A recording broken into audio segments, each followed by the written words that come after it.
That's what it's all about for us. Maximizing the value of space together for everyone. Atmospheric, functional, intelligent, and organized. Maximizing the value of space together.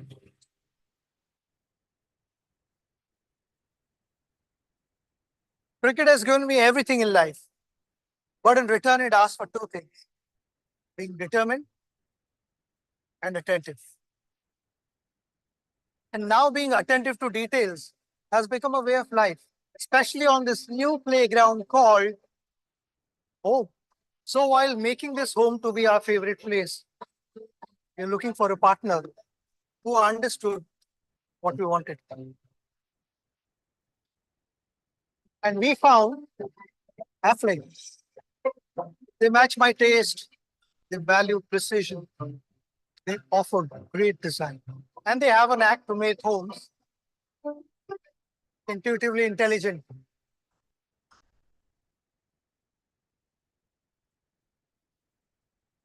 You know, there are two spaces that matter the most to me: the field and home. And I've loved maximizing the value of both in my life.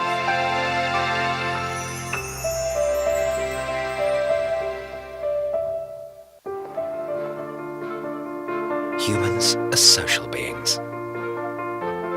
We create buildings and cities, places where individuals come together and build communities. These are places to connect, stay, and love. Places to care for the generations that came before us while welcoming the next. Places to let our children grow and learn. To experience amazing moments, to step into new adventures. We are home where our communities come together, places across town, all across the world, places that matter most to all of us. We provide safety, security, and sustainability to these places for people to move seamlessly and shape their lives. This is what our societies require. Good afternoon, ladies and gentlemen. Once again, requesting everyone in the lobby to please come in and take in your seats. I'm hoping you've had a good lunch. We'll quickly start about the sessions. We wouldn't want to make it too late. So requesting everyone in the lobby to please come in and take in your seats.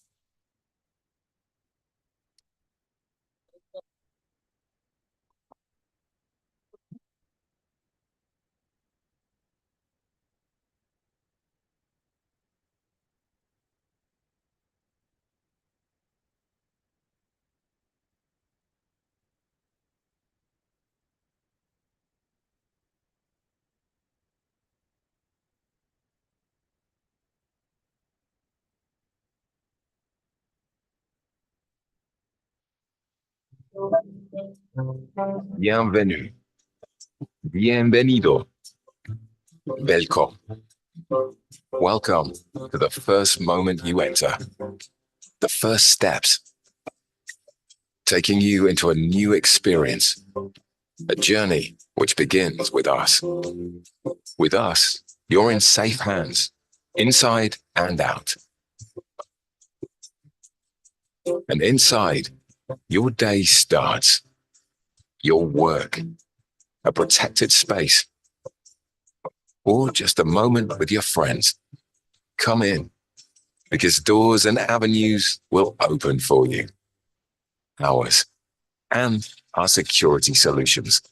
And our security solutions ensure that what lies on the other side is safe. We may be just a small part of a large building, but we create a grand first impression. Together, we welcome you into the world's most inspirational buildings, from the Rijksmuseum in Amsterdam to the Burj Khalifa in Dubai. And for the design, we craft a contemporary masterpiece, expertly produced to all that a building deserves, holding service in our hearts and dedication to our people. We go beyond what is expected. That is our passion. For more than 140 years, we've ensured people feel welcome and secure. We are Boon Edam, your entry experts.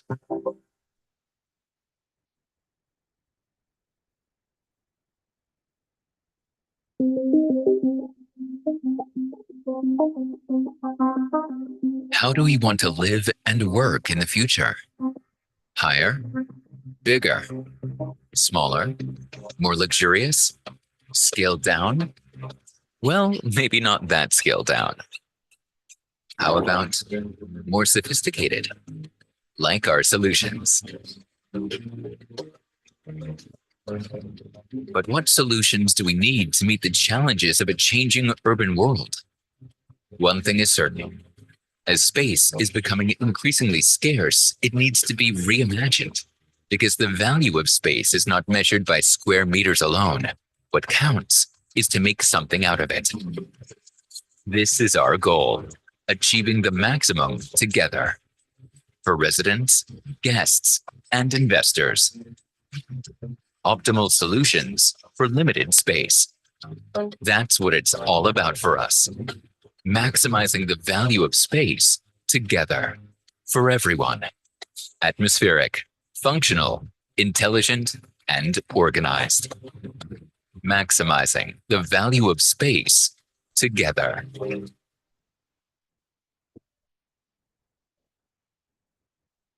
Cricket has given me everything in life, but in return, it asks for two things: being determined and attentive. And now, being attentive to details has become a way of life, especially on this new playground called home. So, while making this home to be our favorite place, we're looking for a partner who understood what we wanted. And we found Affleck.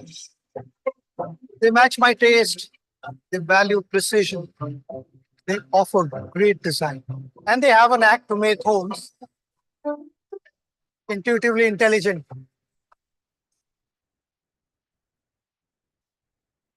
You know, there are two spaces that matter the most to me: the field and home. And I've learned maximizing the value of both in my life.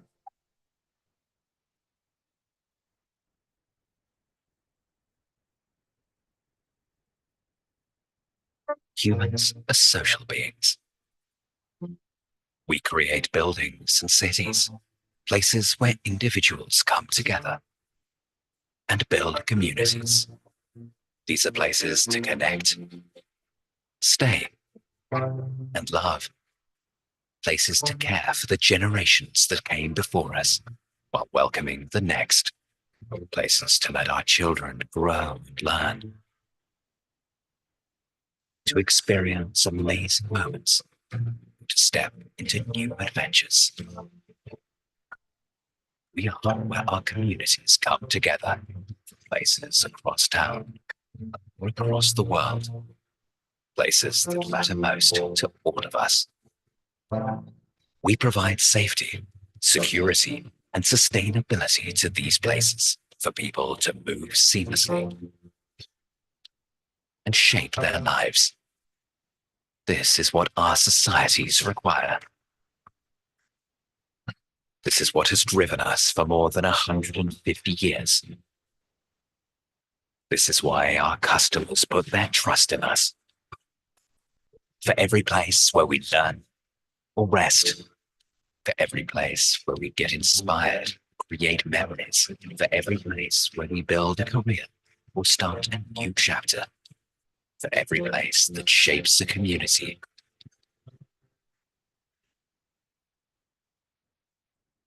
For every place that matters.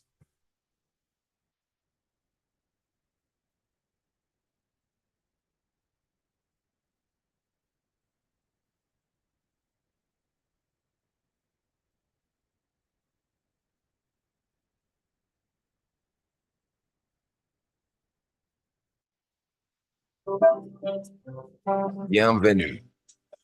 Bienvenido. Welcome. Welcome to the first moment you enter, the first steps, taking you into a new experience, a journey which begins with us. With us, you're in safe hands, inside and out.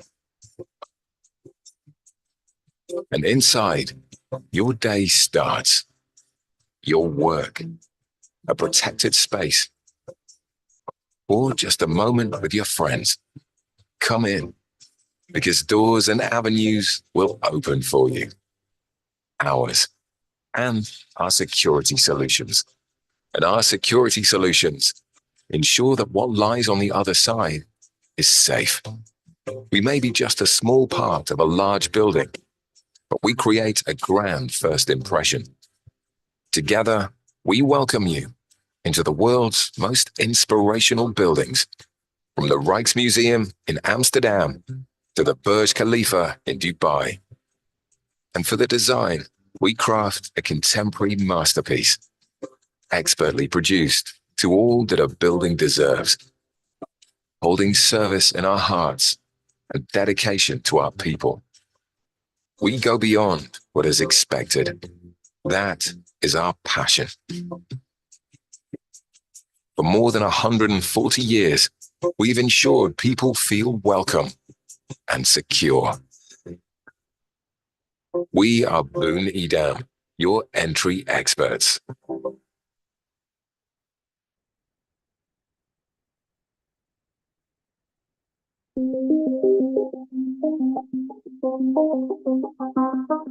How do we want to live and work in the future? Higher, bigger, smaller, more luxurious, scaled down? Well, maybe not that scaled down. How about more sophisticated, like our solutions? But what solutions do we need to meet the challenges of a changing urban world? One thing is certain: becoming to be reimagined. Measured by square meters alone, what counts is to make something out of it. This is our goal, achieving the maximum together for residents, guests, and investors. Optimal solutions for limited space. That's what it's all about for us. Maximizing the value of space together for everyone. Atmospheric, functional, intelligent, and organized. Maximizing the value of space together.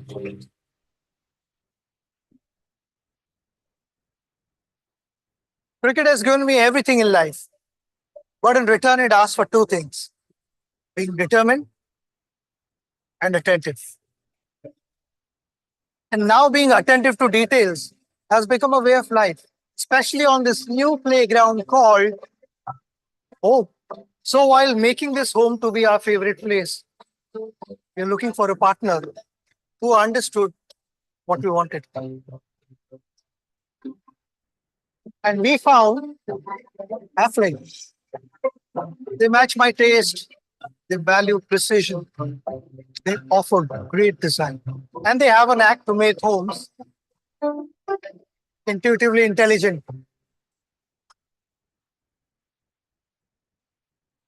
You know, there are two spaces that matter the most to me: the field and home. And I've loved maximizing the value of both in my life.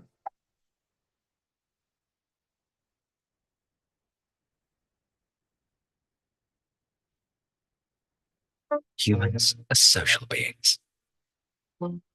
We create buildings and cities, places where individuals come together and build communities. These are places to connect, stay, and love. Places to care for the generations that came before us while welcoming the next. Places to let our children grow and learn. To experience amazing moments to step into new adventures. We are where our communities come together, places across town, or across the world, places that matter most to all of us. We provide safety, security, and sustainability to these places for people to move seamlessly and shape their lives. This is what our societies require. This is what has driven us for more than 150 years. This is why our customers put their trust in us. For every place where we learn or rest, for every place where we get inspired, create memories, for every place where we build a career or start a new chapter, for every place that shapes a community.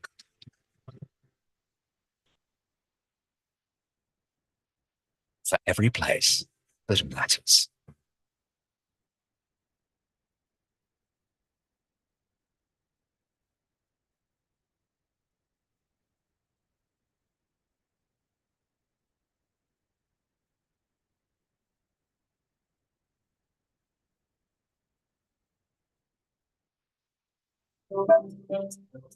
Bienvenue. Bienvenido. Welcome. Welcome to the first moment you enter. The first steps. Taking you into a new experience. A journey which begins with us.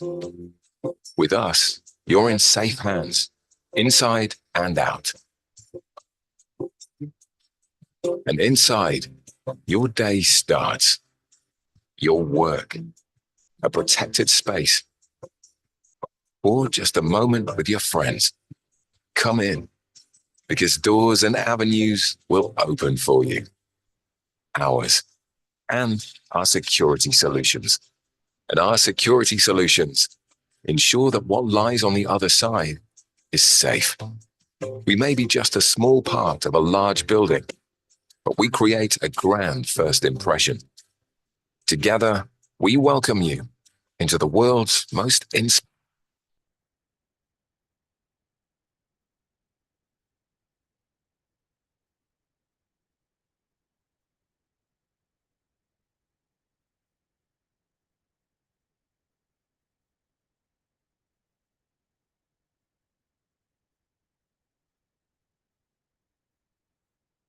Once again, a very, very warm good afternoon to each of you present here. I hope you all had a great lunch. And I'm going to just once again, lastly, request everyone in the lobby to please come in and take in your seats. We'll be starting off with the conference right away. Requesting everyone, I really hope you all had a good time. Okay, so my name is Rashmi. I am the editor with the Commercial Design magazine. And to just give you a quick brief about what today's afternoon is all about. I know you all must have got a lot of mails, calls, and follow-ups from my team. But just to let you know, this is the 17th edition of the conference that we are hosting here in Kolkata. I'm so sorry, the bell is ringing there, pushing everyone in. We'll request them to close the doors though. The series started off with purely explaining or exploring tech used in workspaces, but it eventually led on to a lot more, from circular economy to sustainability to operational functionality. Also, it evolved into a platform that was not just designers or architects or facility managers, project heads. We kind of tried to turn it into a platform that brought together all the stakeholders, all the people involved in a building's life cycle. So that started right from your developers to your architects, your project heads, your facility managers, your consultants, all of them involved in the building's life cycle. The panel that we have here are also sessions that includes an amalgamation of people with different experiences in different life cycle stages of a building. So with this, I'm not going to take much time. I'm going to apologize to you for the delay. I'm really sorry. But we had people pushing in and coming in. So I'm not going to take much time, and I'm going to call on stage Bibor Srivastav, who is the managing director for events at ITP Media India, to come on stage and deliver the opening address for the evening, for the afternoon. I'm so sorry. Bibor?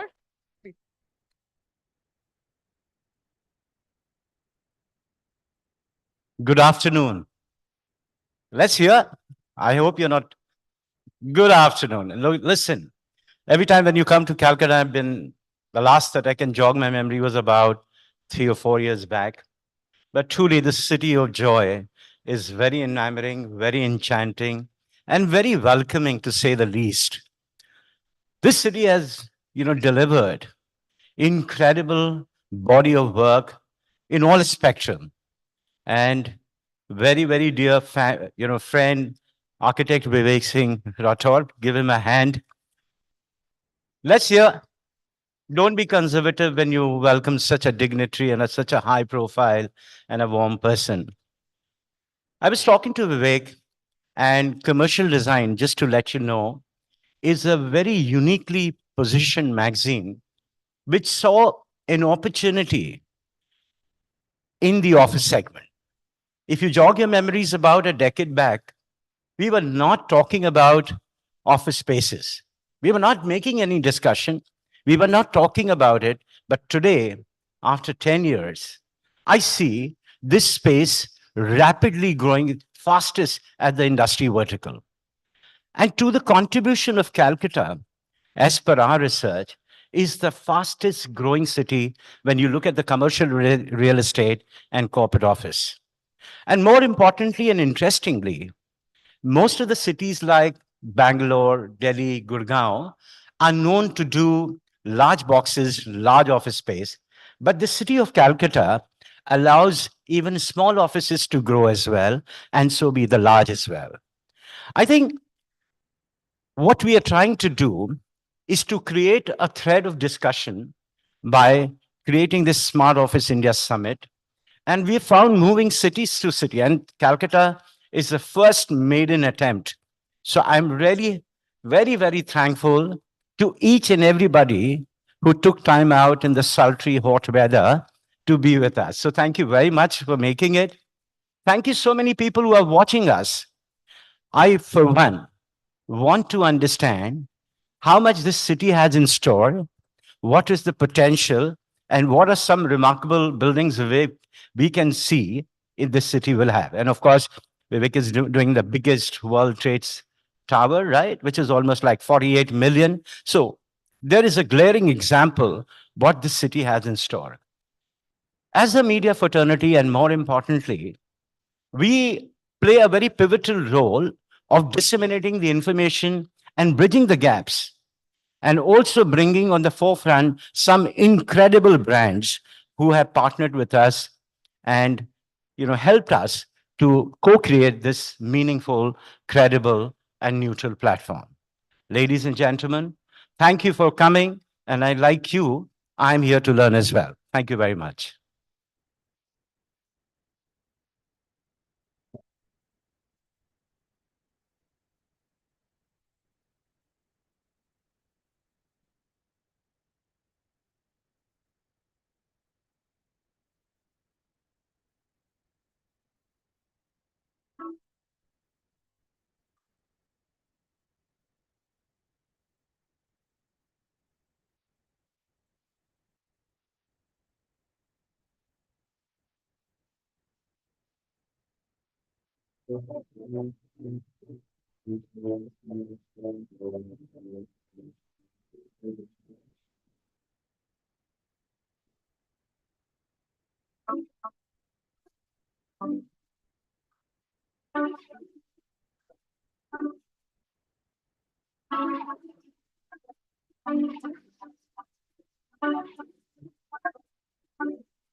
Now, to start off with the first session of our evening, which is the keynote address. And trust me, it takes immense pride for me to introduce this individual that we have here on stage because he was voted in as the IGEN for us. So IGEN is a platform with a magazine that recognizing young and upcoming architectural firms in India.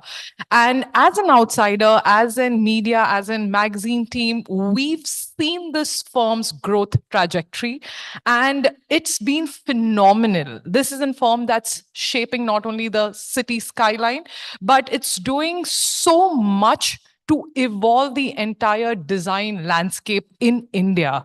And with this, I would love to introduce Mr. Vivek Singh Rathore, who is the partner and principal at Salient Design Studio, who is here to deliver the keynote address.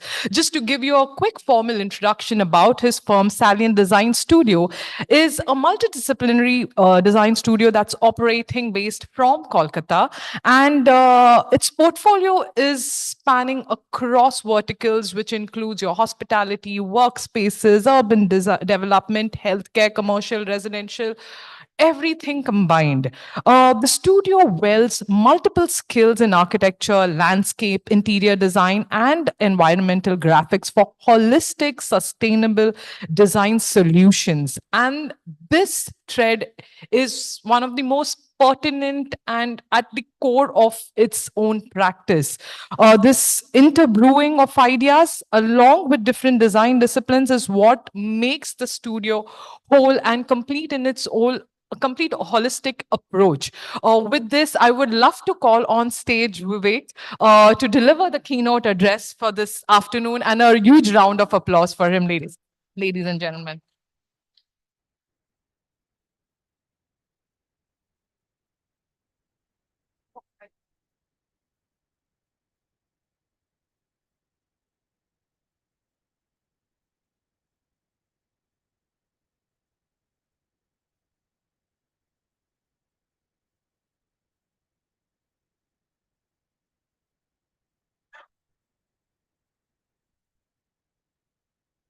Namaskar. Is it okay? Audible? Good afternoon. I know we had a wonderful lunch outside. Was it good? Vibor is for you. There's 3 people just raised their hands, you know. No, jokes apart. Thank you, ITP Media India, headed by Vibor, for having us here. And it's good to have handful of serious people, then a lot of crowd to fill the space.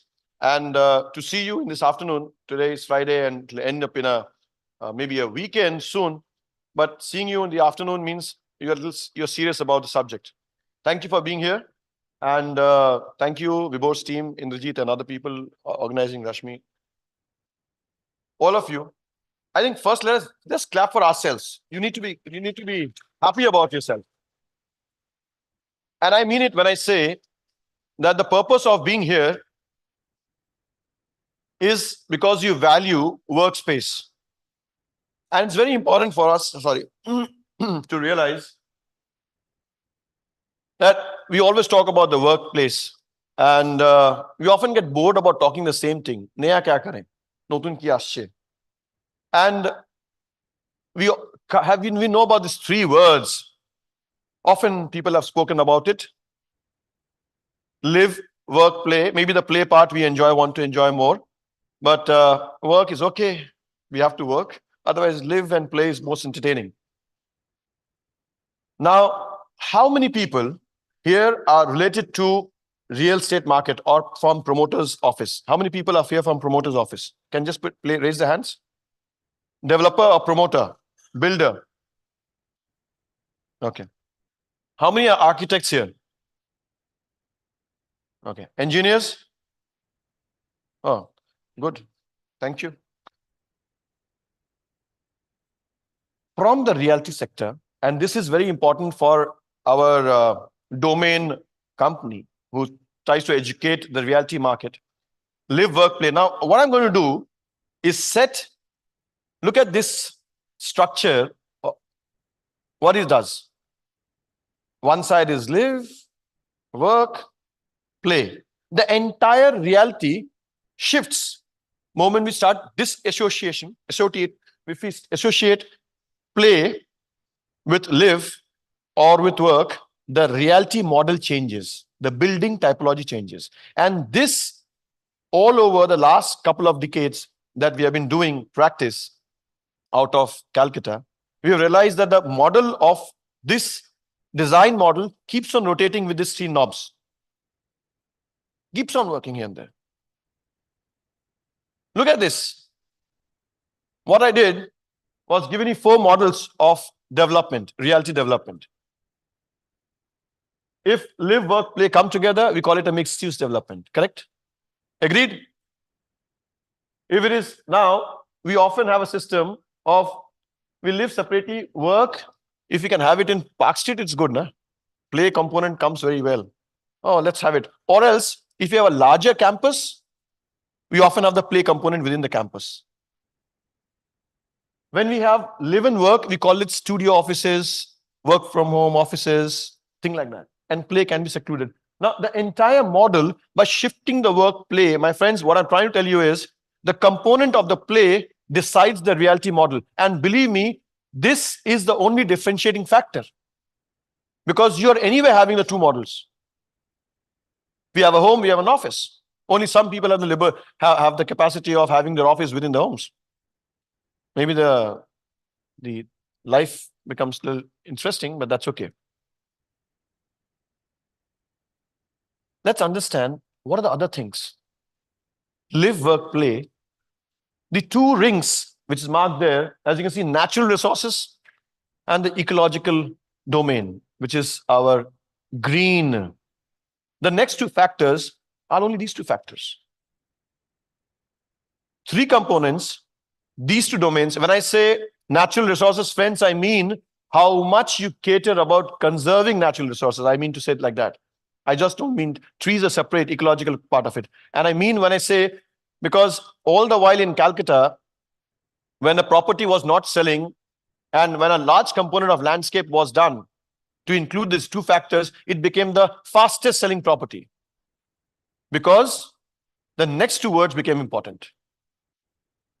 places became inspirational, and the properties, the workspaces became sustainable, both in terms of energy and performances.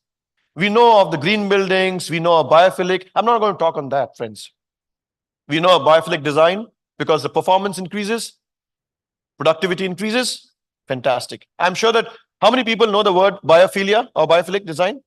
Please be sportive, yeah. I know a lot of people, you know it. Okay, I could see about almost 12, 13, 15. It's good enough number in this house. Sorry. These two layering, if you put, the design is future proof. And this is now in the further slides, I'll break into very simple ways of understanding. Most of us think that what is there in office space. We also compete. You make a good office, put some gym there, put some F&B there, and that's office is done. But is that all that you're talking about? When you talk an office, you talk more about it. Maybe the resolution, there's some resolution issues, or you can see, I don't know whether you can see that. When you talk about a workplace, the promoter essentially means performance. It means what is a high performance, correct? Which office space does not ask about performance? I don't know. If you have been to an office and says, okay, just work this office, performance is not a problem. When we talk about high performance workplace, design becomes critical. Why? This is survey data which talks about, look at this data. What does it say? It says the maximum domain or the influence is about workplace satisfaction. 40, almost like 50%. Other factors, what we call intangible and tangible, that's the tangible factor. So can anyone say that, oh, जगह कोई भी हो, हम कैसे काम करते हैं उस पर डिपेंड करता है? नहीं साहब. Factually सर्वे करके देखो 50% workplace होता है. And hence the purpose of this conference or coming together makes a lot of sense. It is not that intangible quotient, it is a tangible quotient which is making difference. Let's talk facts, let's talk figures. Let's talk more. Before I show you, explain these slides, two things. When we ask high performance, okay, what do you understand? There's something called work WPI, performance index, and something called WEI, experience index. So one is performance and one is experience. How do you like the place? Yeah, I enjoy the place. My experience is like this. I look out of the window and I see a wonderful outside. I'm not talking about the neighbor's balcony, but I see something wonderful there. I'm not, and what if sometimes there are only windows given to privileged few in an office. The rest all are opaque. When you talk performance, it is performance delivered. So when this survey was done, and this chart, if you can see, is it readable? Is it readable? Quite readable. And I want you to just understand this one. It's a survey, fantastic survey, which tells you, many people say, give a facility, give an amenities. The word is amenities, and the workplace is done very well. Yes? Friends, amenities are needed. Which ones? How many people use gym if you give them gym? What about a lounge?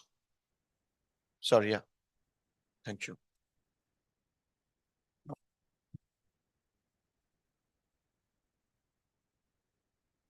What about the lounge? What about the other facilities? Library, how much people do it? But every component can be now understood by a thorough survey in 30 countries. Which facility is important?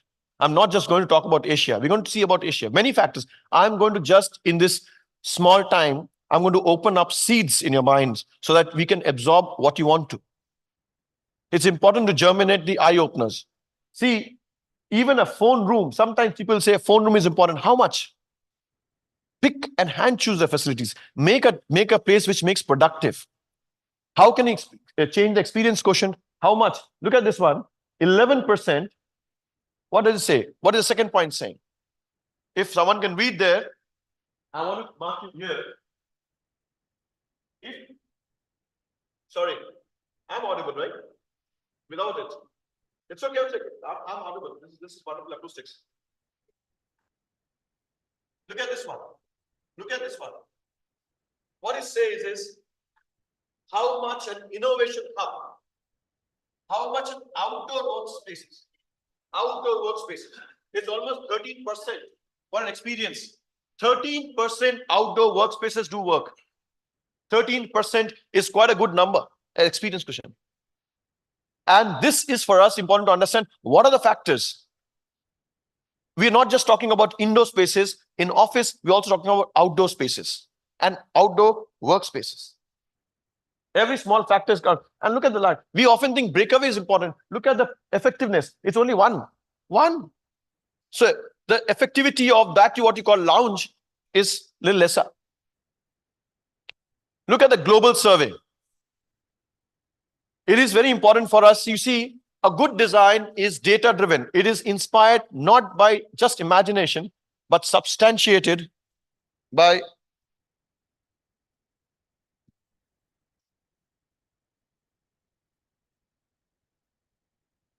Is it okay? Yeah, that's good. It's substantiated. I want to look at Asia. And you can see 50% of the people prefer working alone. And they work alone, not prefer. They work alone.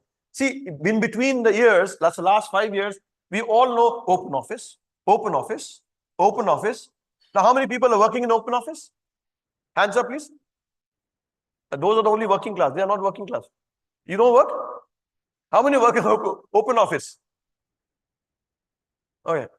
You see, I'm just genuinely, you have a massive issues of disturbance. I'm getting disturbed. A lot of people are loud. Hey, that phone call is, I'm interested in hearing phone call. We did a survey was done, and it was said a preference of 16% was only given for open offices. Now, while it's green, it's good, it's nice, but when it comes to productivity, they have a complaint. They said, give us departmental open offices. Give us departmental, so that accounts guy has an open office separated from a purchase guy, from a PMC guy. They said, because we do a similar talk, you're not disturbed.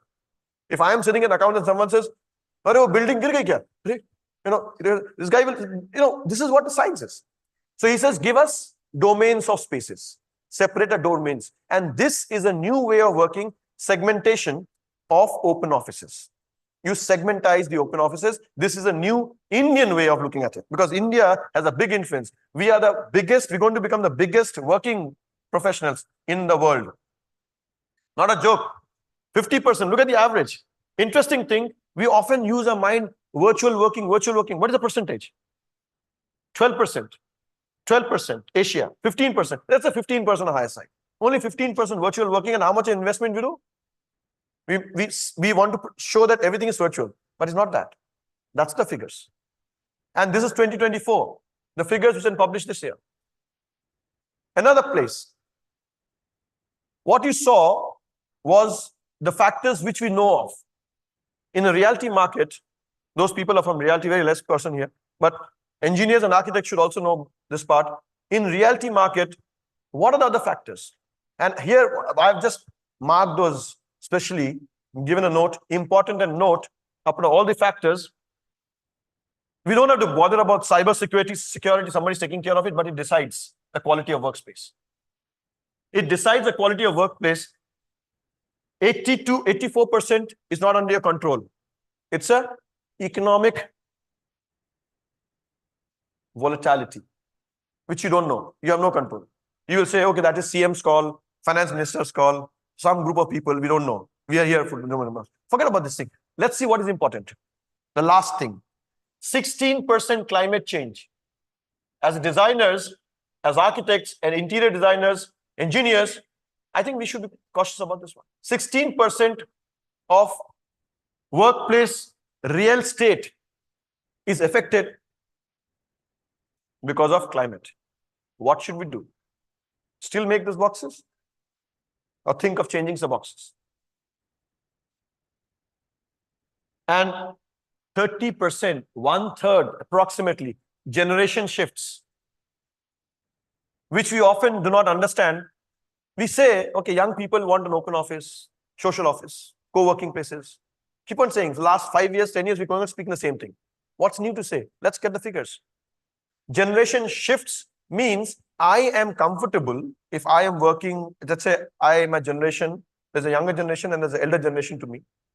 He is comfortable working in an atmosphere. Why do I force him to come to my shift? Office should cater to the 3-4 generation mix. We often fail to do that. We want to club them all together and say, "Aajkal aise chalta hai sahab."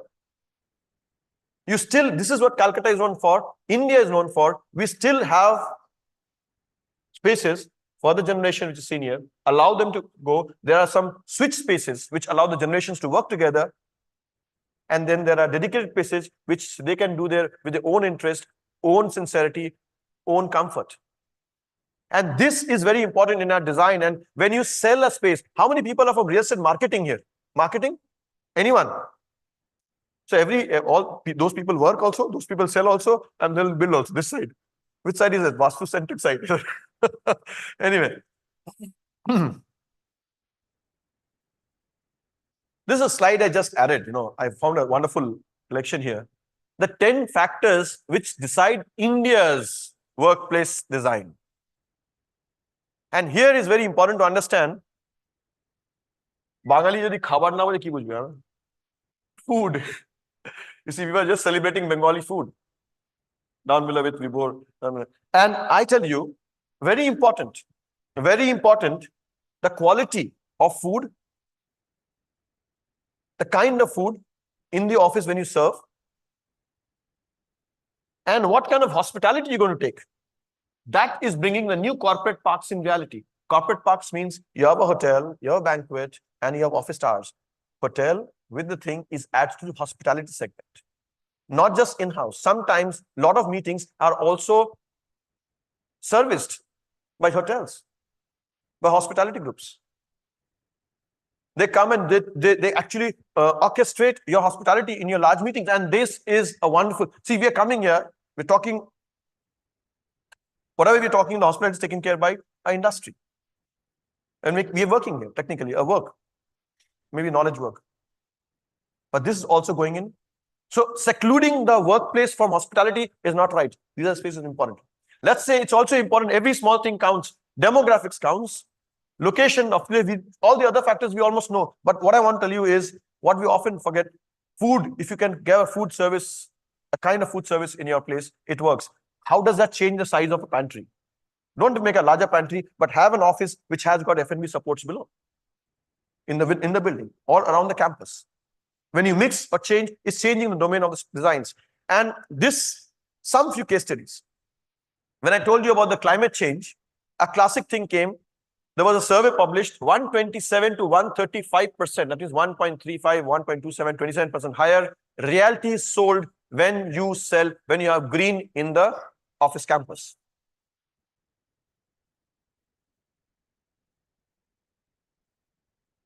An inspirational campus is made by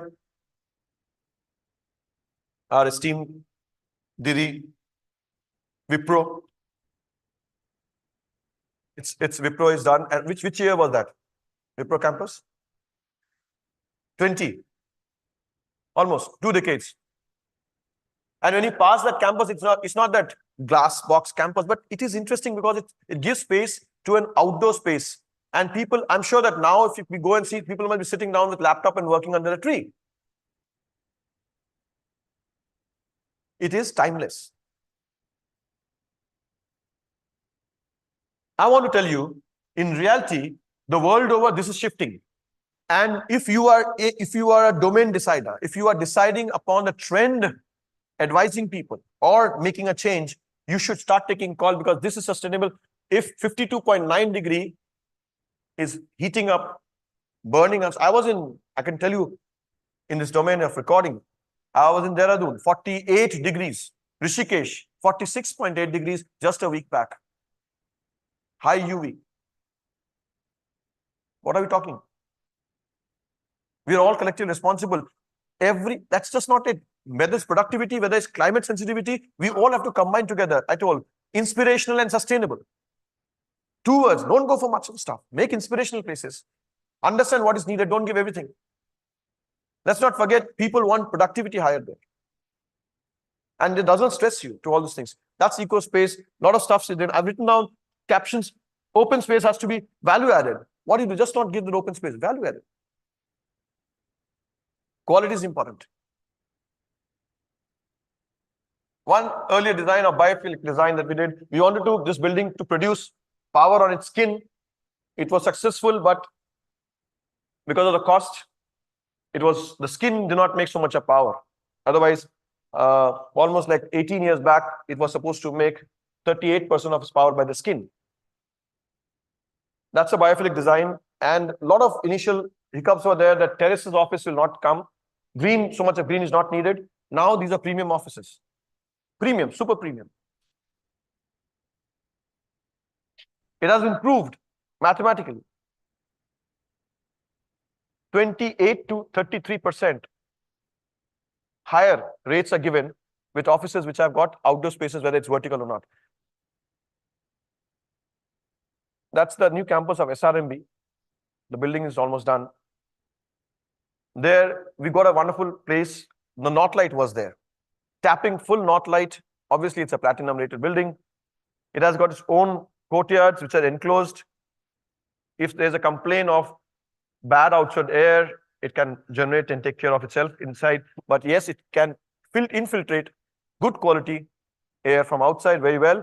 Exchange delta, temperature, by itself intelligently. And it's also allowing, by its capacity, to offer its view to a canal, which would be in the process of revitalization.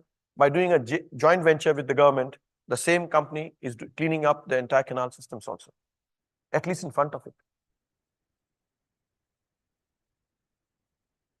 A tower, don't go by the word that huge Primark written out there. That's the reality, what happens. But a building, which is Sports Authority of India, it's a small block. And if you've been to inside, anyone from Primark here? No one. If you've been there, inside is hollow boxes, 3 floors. So each one has a courtyard. Each 3 floors is one having a hollow box. So that's an office they have, inside spaces. But having green outside, and we didn't want so much of glass, let the glass go inside. Let there be a terracotta shield there outside. And this green is growing every time, and just enjoy doing there. We did a survey. Almost 8 out of 10 people spend at least 5 minutes going there. And they said, when we go out and talk, we don't become rude. Gussa thanda ho jata if something happens. Just going out. You see, this is very important. You have a place which eases out. These are boxes which will come in the city, because Calcutta, not larger complex. You have a lot of boxes going to come up. Standalone offices. Some small snapshots of the offices which are already there. And that building on the extreme right that you see is being done, completed, and it need not have so much of glass towards the harsh side, south side. Why? It has got green. One of the courtyards that you see there, you have private offices, green offices there, almost like 20,000 square feet of green in every courtyard. So 40,000 square feet of private green has been given. And this, what I'm trying to say, this can be a larger office, a smaller office. Flexibility of planning, I'm not going to talk on that because this, we know it. So many years we're talking about. But what I'm saying is, we now have to be cautious about the way we want to work. People would like to take a laptop, come outside, work there. Because the play component is the integral part of a work now. You don't want to waste 4 hours, stress yourself, 2 hours up and down or 1 hour up and down, stress yourself and then go to a club. By the time you reach home, you're tired.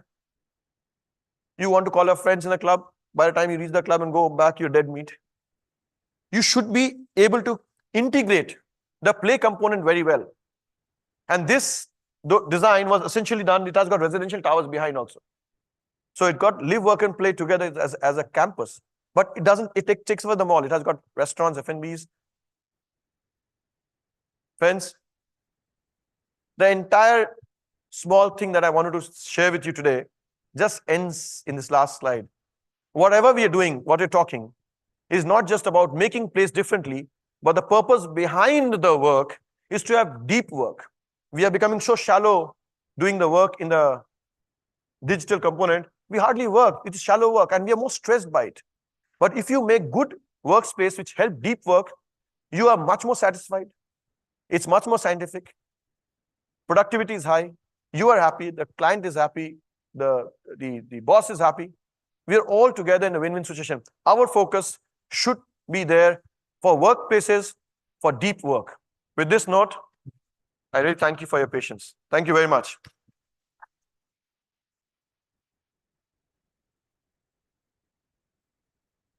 Vivek, I would request you to please stay on stage for 2 seconds. That was one of the most phenomenal keynote presentations I've personally ever witnessed.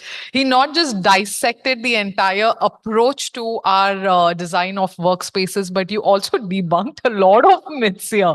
But with this, I would love to call on stage Mr. Vibhor Srivastav, who is the managing director for events at ITP Media, and our group publishing director, Indrajit Sauji, to give a small token from our end to Vivek for this beautiful presentation and his presence here.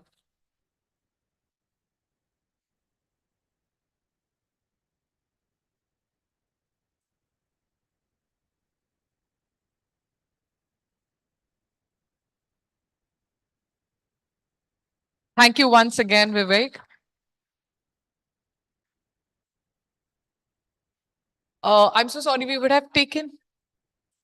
Okay, I was just going to say no questions today. Listen, I really marveled every word of it and devoured it.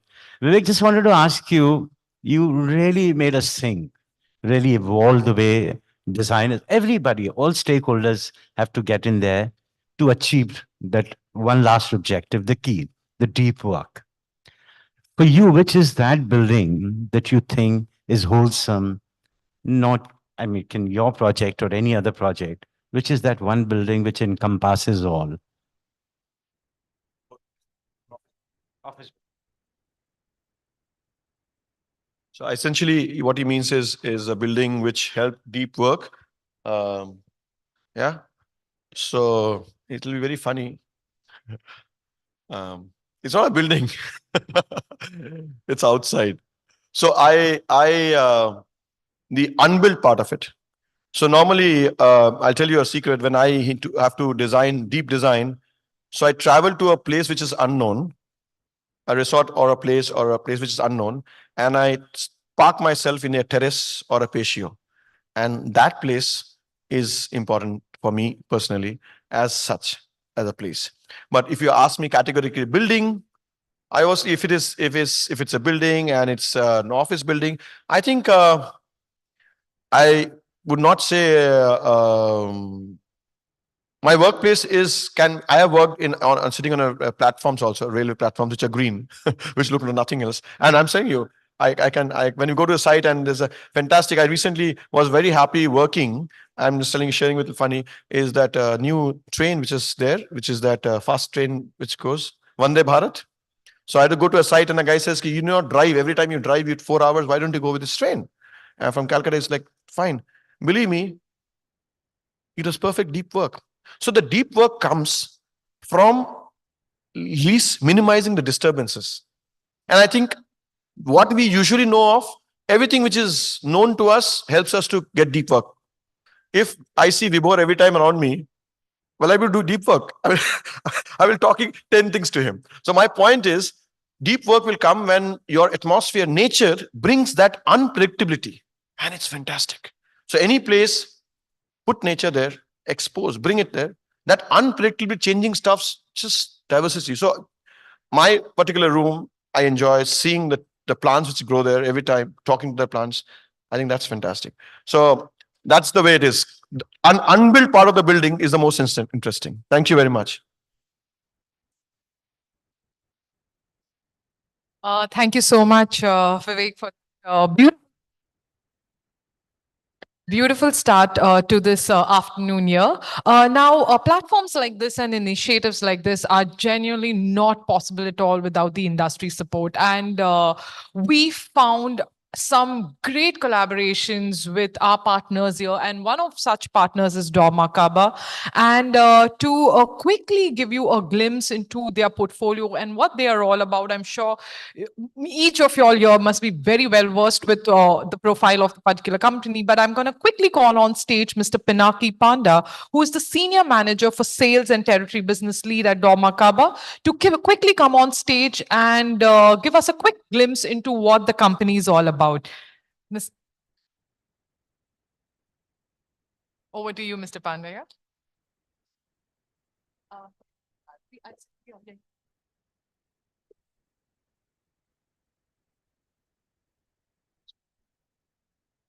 I'll speak on this. I'm fine.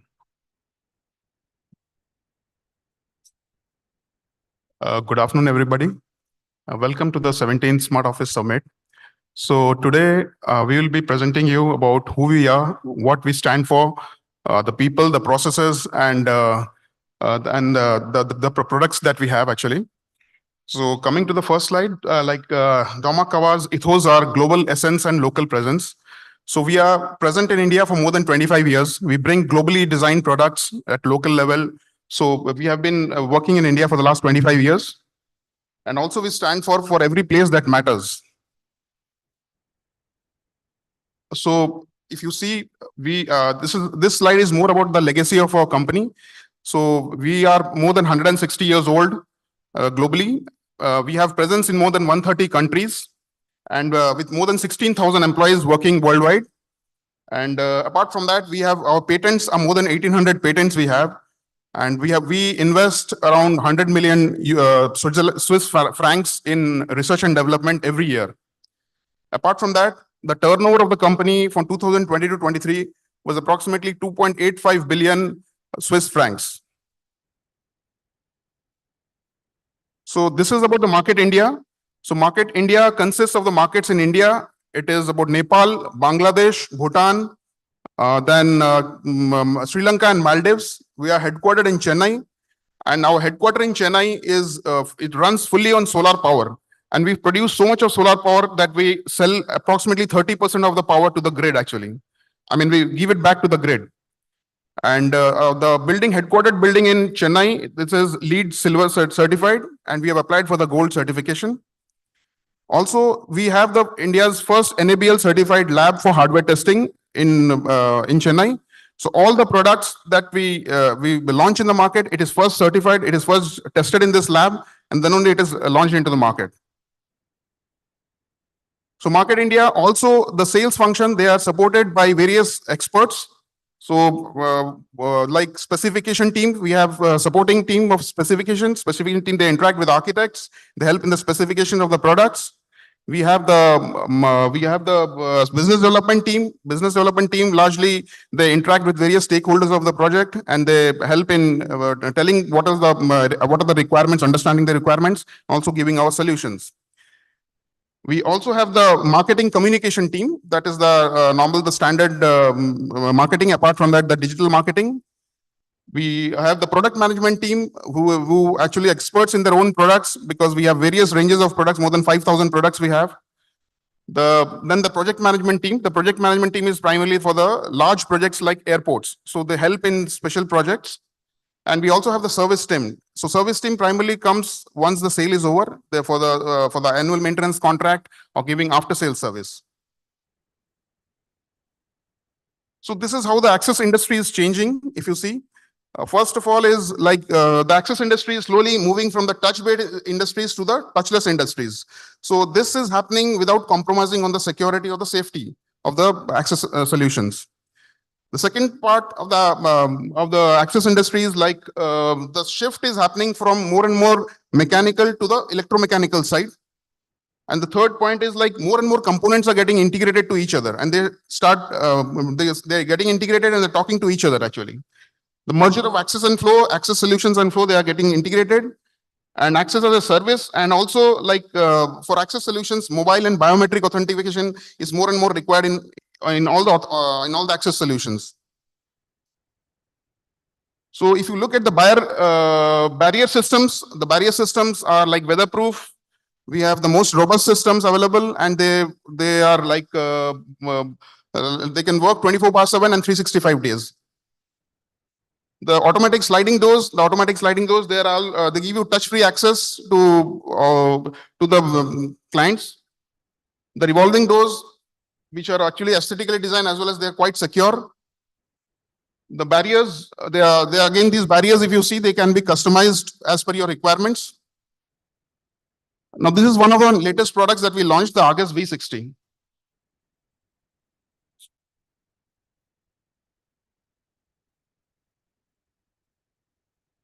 Okay, play the video actually. Those videos. Can you play the video, please? No. There's a video here actually.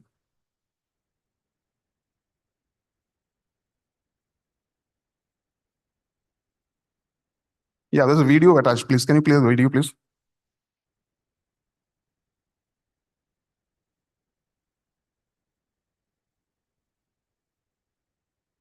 Yeah.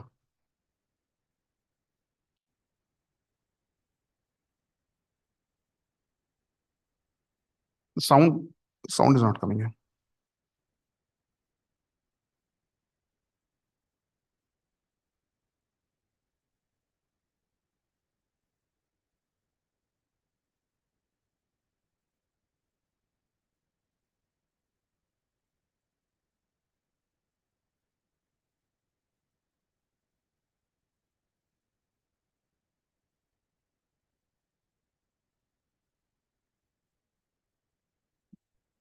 Yeah, thanks.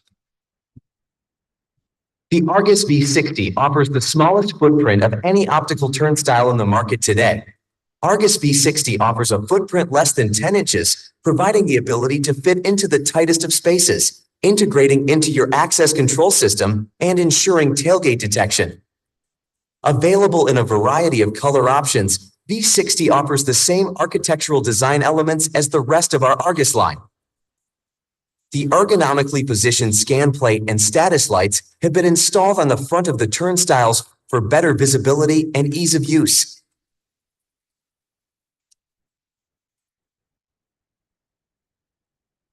Current optical turnstiles in the market detect passage using horizontal and/or vertical sensors that capture an array of roughly 15 to 30 points. This can create blind spots within the sensor array that lead to false alarm triggers or unrecognized tailgating attempts. Argus V60 offers a more effective solution. Using vertically positioned sensors, the V60 generates a more complete sensor capture, while Dormakaba's SenseLib analyzes the shapes of the array to differentiate between multiple people or objects within the lane. Pairing the more detailed sensor information captured by the V60 with SenseLib is what allows the V60 to effectively differentiate between a true tailgating attempt, a person carrying a large bag, or two people walking closely together. Yeah, thank you. Yeah. Another very important point is like in access solutions, the products are getting integrated access at every stage of the building. So whether it's a door closer or whether it's a panic bars or whether it's a master key, everything is getting integrated to each other. Apart from that, Dormakaba not only gives the hardware, but it also gives the software. So for various kind of security solutions as well as access solutions. So coming to the architectural hardware, we have different kinds of architectural hardware, whether it is the surface mounted door closers, rack and pinion technology, cam action, which is our patented technology, the floor springs, and all the products, if you see, they are fire rated, C certified, ADH certified, and also EPD certified. These are some of the other hardwares which we give, the locks, the handles, the seals, and the door closers, floor springs. And they all have EPD certified products actually. This is a small video on master key system. One campus, one key. Tomorrow's technology today with Dormakaba's master key system, designed to make access easier and more secure at the same time. The benefits of one campus, one key.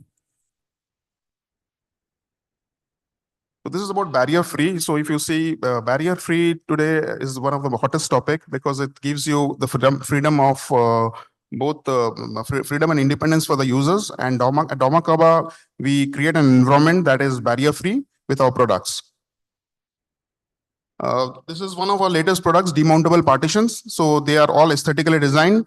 So that they can give you acoustics, they can give you thermal, yeah, and they can also the hardwares are all hidden inside, and it is the hardwares are also pinch free actually.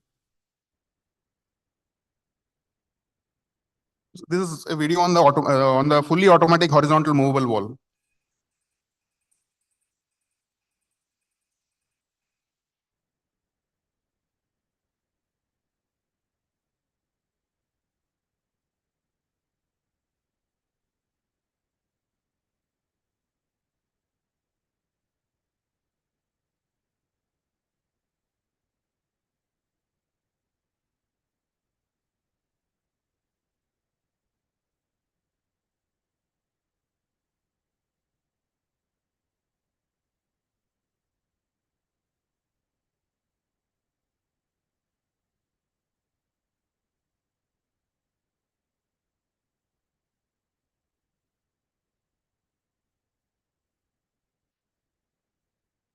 Yeah, yeah, just.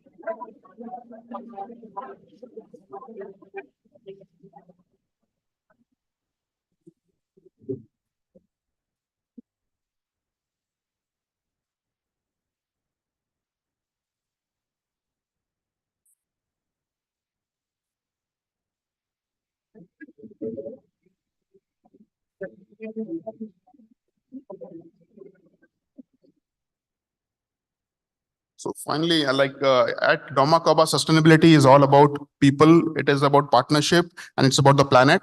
So these are the institutes with the international institutes with whom we are partnering. And the final slide, United Nations, they have defined 17 SDGs, that is Sustainable Development Goals. Out of 17 SDGs at Domakaba, we practice 9 SDGs, and we aim to achieve all the 17 SDGs by 2030.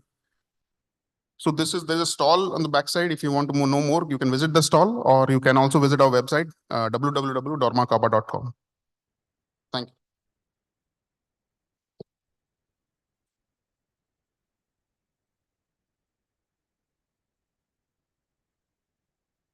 you. Thank you so much. Now, moving on to the first panel discussion of the day. Its title as a changing nature of work and workplaces. So this is about not just how the work has changed. I'm so sorry, just 1 minute.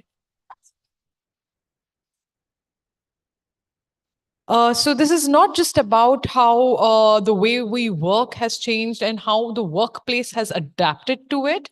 And it's come a long way. And there's been constant changing of trends and technologies, etc. So to give you a quick glimpse into what this particular industry is going through, we have with us Mr. Prateek Mehta, who is the Director and Head Advisory and Transactions for Offices at East India with CBRE. He is moderating and directing the panel discussion. And joining him are Mr. Anirban Gupta, who is the Managing Director for East India at Colliers.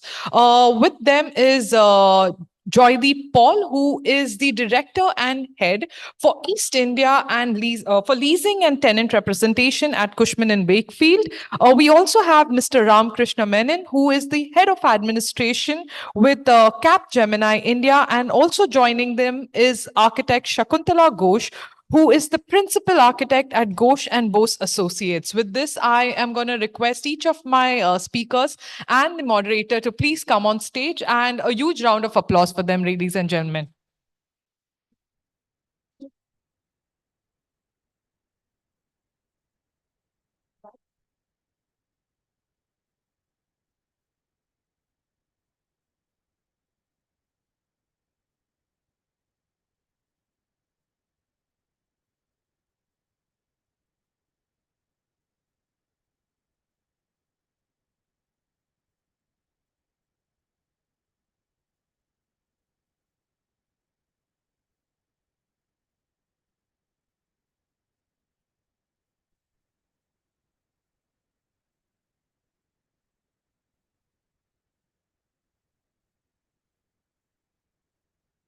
Good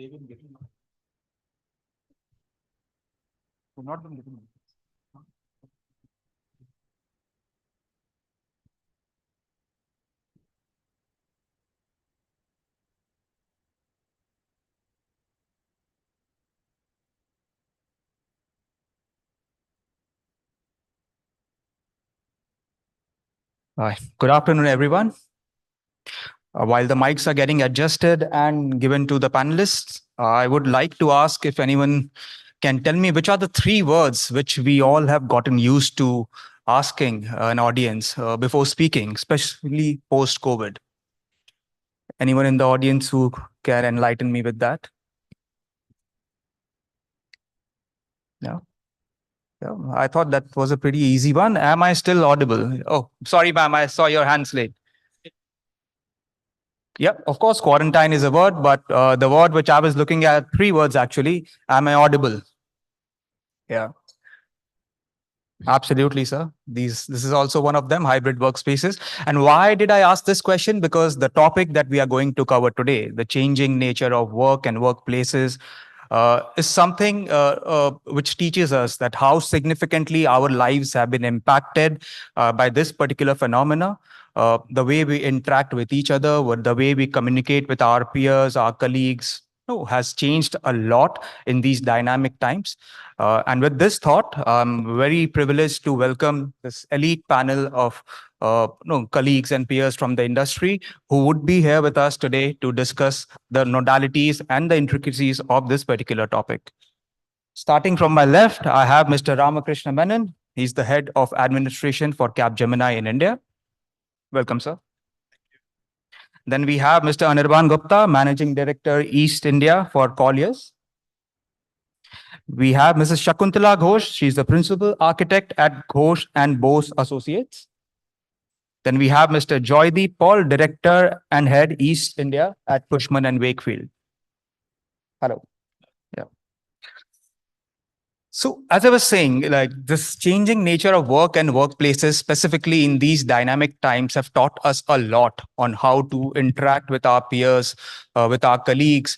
How do we adopt to different changes that we are rapidly seeing in our environment next to us? With that thought, ma'am, I would like to start with you first.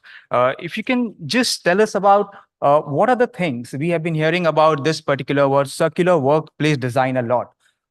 What are the things and thought processes that go behind identifying which places need this and the things that needs to be implemented and kept in mind before implementing those things? Thanks very much for the question. I'd just like to give a little bit of background on the whole aspect of work and what that is. Now, in the last 4 years, actually what we have seen is the whole concept of work has got upended. For the last 150 years, all of us, we went to a particular place, worked, and came back. And 4 years ago, suddenly, overnight, we were working from home. And the questions that arose from that just changed the whole landscape, and the conversation is still continuing. So in projects that we were, say, doing at that time, which had started then, and we were saying that, okay, now give us your list of personnel so we can start planning the interiors. Strangely enough, it just took the longest time because they're saying that everyone was home, we were wildly productive, and no problem with the balance sheet and everything. So we really have to think that who needs to be in the office and why do they need to be there. And so the whole conversation started that why come into the office at all?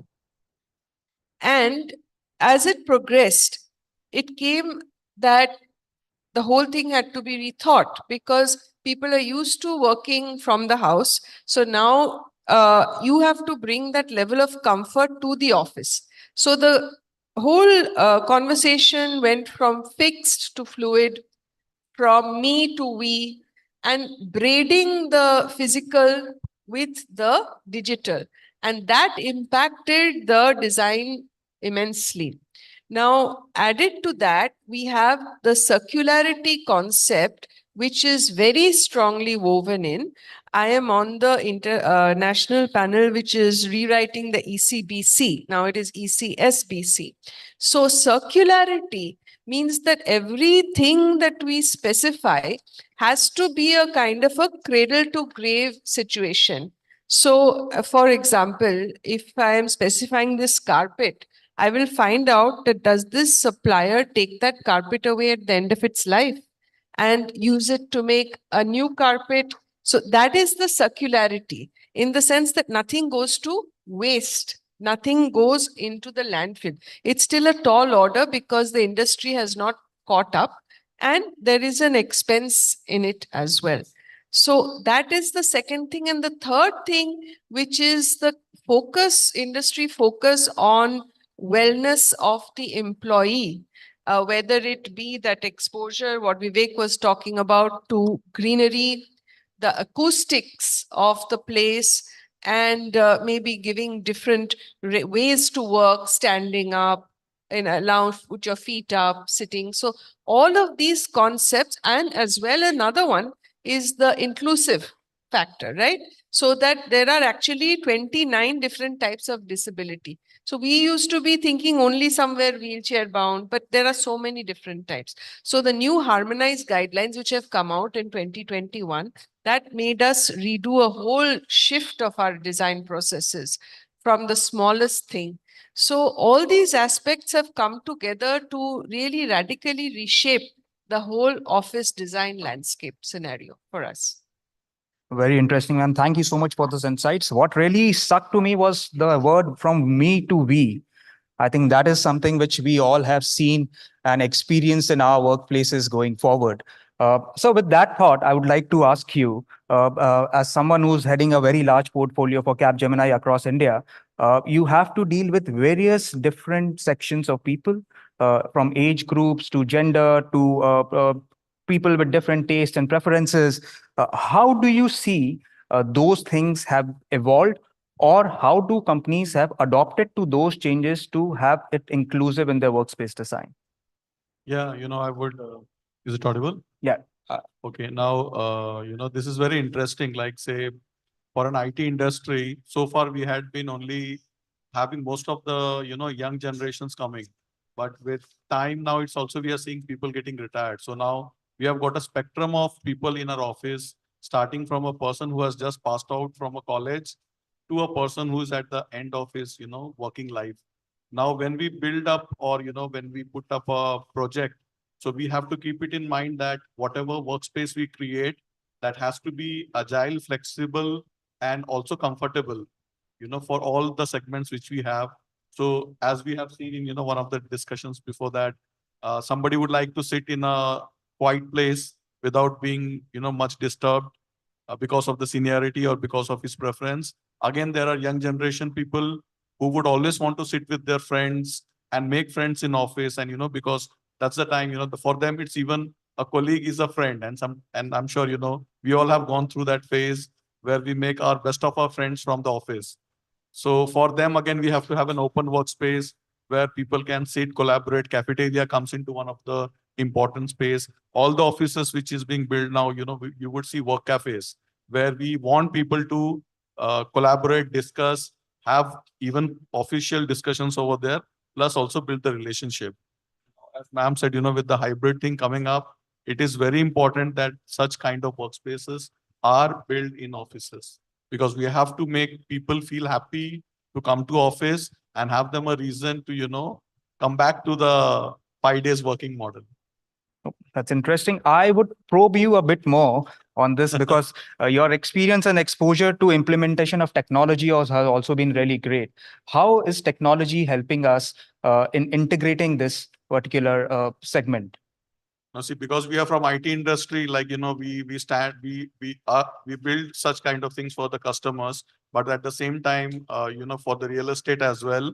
So we have incorporated, I would say it's not just, almost most of the companies which we have, they have started using IoT in their setups. Like now we have systems to understand what is the temperature of an area, how to control the, chillers to, kind of optimize it to an extent to be sustainable. We have got apps for even coming to office and booking space. So technology has gone to an extent where, people, because of the hybrid model and because of the COVID which we had, most of the spaces have got reduced. So most of the companies have now started having their own app in which you have to book your seat, like you book a seat in a cinema. So you book your seat, you select the building where you find the seat, or if offices have got, some companies would have multiple offices in the same city. So they would have to book it through the app and then go to the workspace. Now, once they enter the office, every step you will see technology is there, whether they want to go to the cafeteria, have their food ordered, that's also through an app. You go to a EV charging stations, the charging stations are put there are also kind of, user friendly. You have an app for there, you scan it and you charge your electric car. Anything like whatever you say today, I would say, technology is a backbone for most of the offices which we have here. The limit, there's no limit. Like, every time there's a challenge, the first solution which would come is a technology. You have people problem, you have experience problem, you want to enhance an experience, you want to have data, you have to bring in technology. I think without technology, giving the kind of experience to the people would be very difficult. Experience is the word. We also heard in the session just before us that hospitality has now kind of become one of the integral part of office spaces as well. And I think most of us would agree that offices these days also do carry a certain level of hospitality angle to it. The experiences for the new generation employees are a bit different, and that demands and asks are also different from what we know have been used to probably a couple of generations back. With that thought, Mr. Gupta, I would like to ask you, no, of course, you have huge experience in consulting many corporates across verticals, different kind of industries. We have been hearing about this circular workplace design in the global platform for quite some time now. In the Indian context, while we do see companies now coming up and implementing those changes, do you see any challenges that are being faced from a company's perspective or from an implementation perspective? Thanks, Pratik. So good afternoon, everyone. So Pratik, I'll start with, let's understand, say, three scenarios. So I'm going to just share three scenarios. The first one is, this is what a data I'm sharing, which is done by Microsoft. It was a pandemic data, very interesting, where they said that during the pandemic, what happened was work hours increased by 13%, 1-3. The meeting hours that increased by 150%. So pandemic was really a growing phase.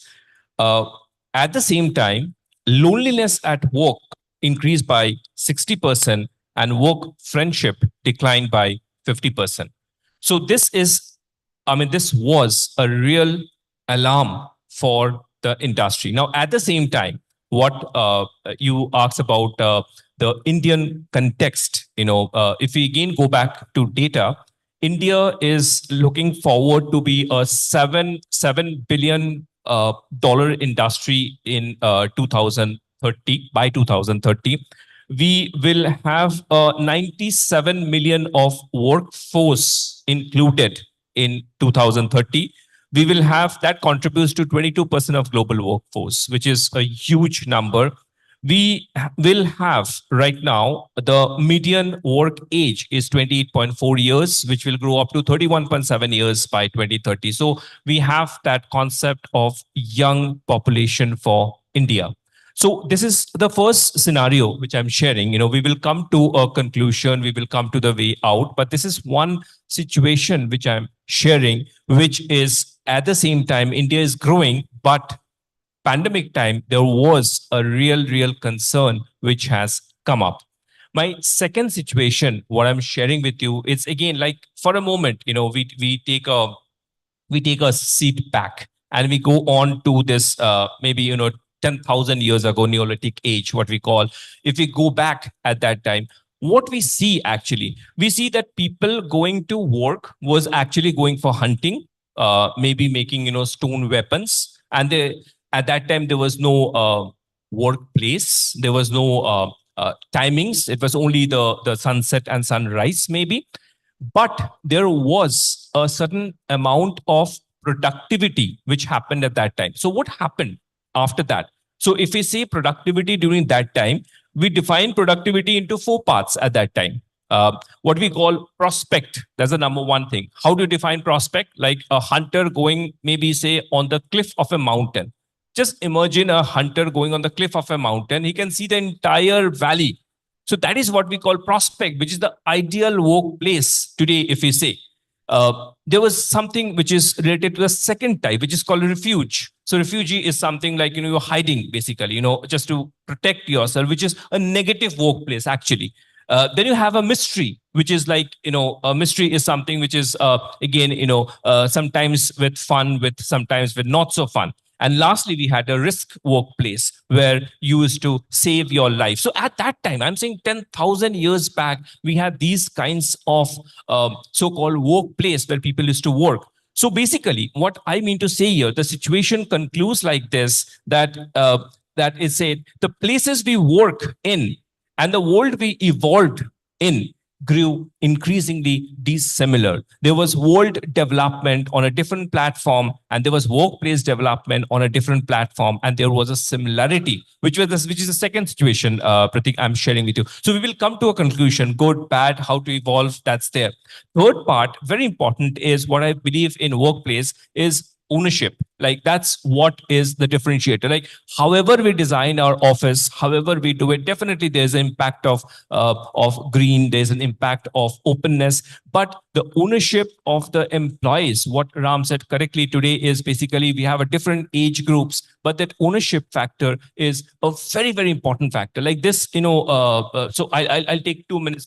Say a very small story which I heard, that there were two people, who used to work in a government office, and they used to walk back home from office every day 2 kilometers. So two friends, they used to walk back from office to their home every day, every evening. So like this, there was one evening, which was a winter evening in Delhi, and it was just before Christmas. So just before the Christmas Eve long holiday, two friends walked back home. One of the friend, he said that, I have to go back, and the other friends asked why. He said, no, I forgot to switch off the lights and fans and AC in my cabin, so I have to walk back. The other friend said that, no, just leave it. It's a government organization, and government will pay for it. 3 days of holiday ahead, just go and enjoy the Christmas. The other friend went back. After retirement, out of the two friends, the friend which went back did a very successful business. And this friend, the other friend, when they met after long, he came back and he asked that, how do you do it? We all work together, same profile, same designation. I found you were growing a beautiful business. How? He said that, remember, friend, that day when I went back to my office to put up the switch and light, that is where I had that ownership. Even if I work, even if my own business or my office or my corporate, if I don't have the ownership, the workplace will not grow. So this is a third situation, Pratik, what I said. I think all the three situations, if we summarize, and then if we look into the design aspect, if we look into the future aspect, the generation aspect, I think it'll help a lot. That's what, I feel. Quite interesting, connecting evolution of humankind to what we are experiencing today. I think that really struck a chord with us. Thank you so much, Mr. Gupta.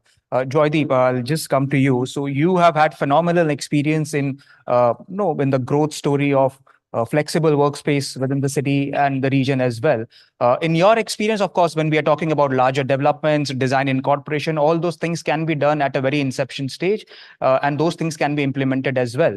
But when it comes to smaller offices, when it comes to clients looking at spaces within a co-working center, is there something that you have noticed as a design brief or as a must-have from client side going forward, specifically after COVID, in order to incorporate these design elements? Correct. Thank you, Pratik. Good afternoon, everyone. So, from specifically from the flex space perspective, what the designers or what the flex space operators they can inculcate in the design is what even was a food for thought for me by Mr. Rathore a while ago, and that is something which keep on hearing. That is what he was mentioning about the deep space. So we all are talking about sustainability. We are talking about agile workspaces. We are talking about flex workspaces, co-working spaces. But what is happening? Everyone. So Pratik, you must also have a notice when the flex space industry started, it was called as a co-working space where people were they used to work together, 2 seats, 3 seats, and gradually it became managed space, enterprise solution, and so on. One of the reason was that because they were not able to concentrate on their work, there were too much sound and noise all around, and they started to having small 2-seater, 3-seater cabins rather than sitting in an open space. So that is something which I guess many of the flex operator they are also concentrating upon first. Second, the new age offices, we all know like the flex operators, they all are coming with new age offices, and they are also trying their level best to inculcate whatever ESG compliance they can other to. There are a couple of operators who are also applying for IGBC certifications for specifically for that office. Regardless, so we all know, I mean, the certifications are there for the building, but yeah, there are flex operators who are applying for those. They are inculcating the elements of what we know as circular office design, what ma'am just highlighted a while ago. So yeah, these things are coming into play. Till now, what I feel, this market is a very cost-centric market. At the end of the day, every client, whatever they see, whatever elements, whatever beautiful the design elements are, at the end of the day, also they only talk about what number of seats and what is the cost per seat. But yeah, slowly and slowly, the people they are getting more educated about it. At the end of the day, these big MNCs who are there, they also have the internal targets of being carbon neutral, and to contribute to that. So yes, I mean they are just adding up to that. Ma'am, Joydeep just spoke about sustainability and cost. Now, both of them within the same bracket. I am intrigued to ask you your perspective as a principal architect on how has the design briefing of any client changed in order to get sustainability incorporated within the design elements? B, and how do they balance out the cost optimization vis-a-vis opting for something which is sustainable and of course has long-term benefits for the company? Is there a change that you notice? At least now everybody wants to do it, right? They want to have the most sustainable product systems, all of that. But as you said, the cost is ultimately is a factor. A lot of it can be built into the design itself. And that, of course, we will do. That access to views, the acoustic part, and some of it actually is cost effective. For example, we are using now partitions, even wall paneling, ceiling baffles made from recycled PET bottles, which are very beautiful. And they are making it locally. So these are, but you have to hunt for it.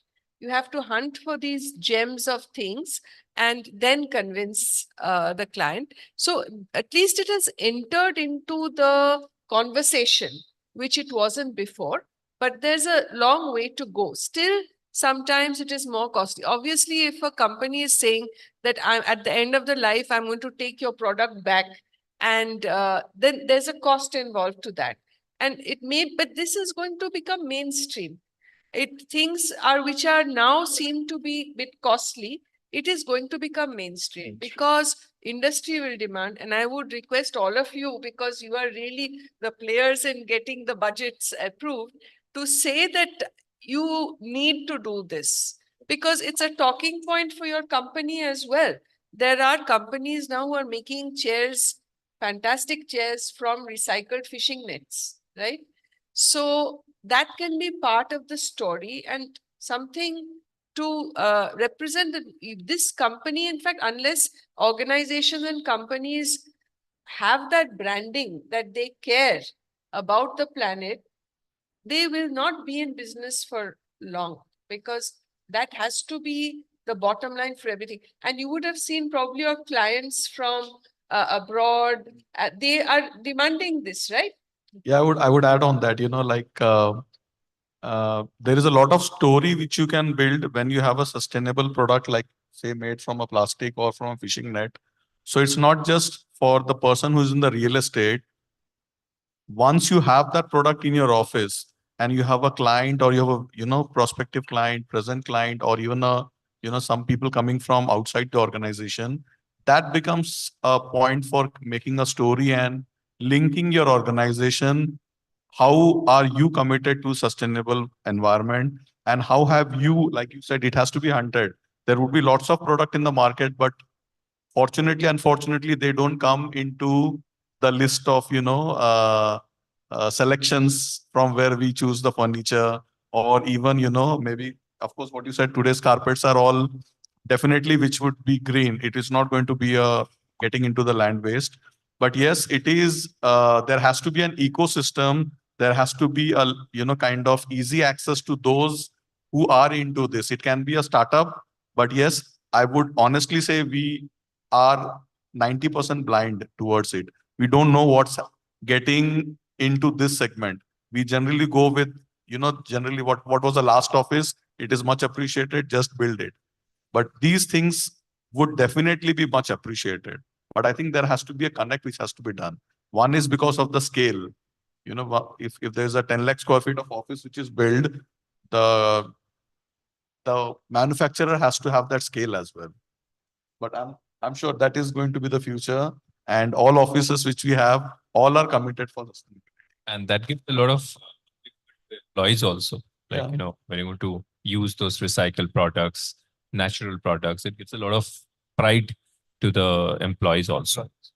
No, I Actually, think, it's just yeah, it's sure. not just the products, even your MEP systems are very key to this. In fact, when the pandemic happened and the whole thing came about the HVAC systems and all of that. So we did not have to change our systems because we had already inbuilt that component of fresh air, which is coming in, then the MERV filters already in place. So that is a huge thing for this productivity and all of that. So what is the feeling? Then the lighting. So the lighting, now we know that it can be controlled, the lighting temperature throughout the day. That what you were saying, no? What you wake up in the morning at sunrise and you work and then you wind down. So that can be simulated in the lighting system. The temperatures change and all. So there's just so much detail to get into. But at the end of the day, it has to be the well-being of the employee, and everything is geared to that. No, I agree. I think all of us agree that it has to be a collective endeavor of the entire community to shift to more sustainable products, make conscious choices in shifting towards those products. And probably, I think there would be, once there is collective effort, I'm sure we will be able to achieve that in a much better way. I would like to share another, because you asked me about technology, and we have seen Dorma, showing. It was very interesting to see how a flexible, I would say, a enclosure can be built, which may not be necessarily a permanent one, which is a ask for today. There are lots of workspaces which are built agile and open, but eventually get converted into small enclosures because of the nature of business, which is, that's a ask from the client. So now with this kind of partitions which are flexible and can be, lifted, shifted, I think it's going to be very exciting to see how it comes. We have come across a technology, kind of a solution where you don't have a visible partition. It's, it's a logical partition done by sensors. It can be motion sensor, it can be through camera, it can be through, alarm system. So it is said to be an enclosure, but there is no physical bond, kind of a wall which you can see. But then the security inside that area is as good as creating a partition. Well, I do agree here. Actually, I mean, it's not that things are all gloomy. I mean, we are pretty left behind. In the earlier presentation, what we saw, just there's a very live example what we have seen today. The pictures of the building which were there, EcoSpace was there, BioWonder was there, Media City was there. So, Pratik, these are all big grade A buildings in the city. Absolutely. And like there were a couple of buildings who were one of itself a biophilic structures in the city, and all these buildings, they run on a very high occupancy levels. They demand a premium on the rentals also. The reason so the developers who have built it, obviously they built with the thought. The occupiers who are there, they are in sync. They know what the project is, and they're ready to pay that premium. And also for the developers, if they are building something like this, I mean, if they are using solar systems, they're using rainwater harvesting. At the end of the day, in the longer run, the maintenance charges of the buildings also becomes very, very low. Mr. Menon, I couldn't help but notice that you brought in the movable partition bit, and there was a reference of that in the earlier presentation as well, wherein the gentleman mentioned that while an open office space is good to look at, and that's the feedback probably that he got, there were departments who used to say that probably they would like to sit within themselves and then have an open office space. So in an era and in an environment when we are talking about cross pollination of ideas, collaboration, and everything, I do find there is a bit of a conflict between these two statements, and probably you would be able to help us out on what exactly is Capgemini or you are experiencing within your capacity, and how do you tackle it? See, this would remain a conflict always, because a same individual may not be requiring the same setup for whole of his tenure in the organization. So we cannot have a fixed kind of a workspace. So agile workspace would always be there, but it has to be a mix of workspace which would be agile. Again, there would have to be a phone booth kind of a setup. There has to be a conference and catch up spaces. I think that mix has to be there, because even as an individual, we don't feel the same throughout the day. So I may like to work alone today because I've got a work pressure, but tomorrow I would definitely want to sit with people and, have a good day with my colleagues, interact, understand their family, because that's also the ask. So I think there has to be always a conflict, and we can never have a uniform workspace. While we do understand that this is an India Office Summit, but I would like to utilize Mr. Gupta's phenomenal experience in the retail sphere and try and understand, Mr. Gupta, is there something that the brands are doing and implementing within their stores, retail formats, which talks about implementation of design into sustainable development? Yes, so design becomes very important for all real estate asset classes. So for example, optimization of space efficiency that increases revenue, which is very important. While I come to this bottom line, which is very important, even in offices, I just shared two surveys which were done. One was done with office. The survey went in this way, that they divided their employees into equal halves, like 33%, 33%, 33%. So 33%, they were sitting in a place which is facing a parking lot. Second 33% was sitting in a place which was the greeneries. They were facing all green and all green parks and all. And the third was interior. End of the year, there were 10% less holidays taken on the region which were facing the greens. So it actually adds on to the bottom line of the company only. The second example, which I'll give is for a call center, which is very, very famous example. They say that if you have the greeneries, you have a call enhancement of 6 to 7% minimum.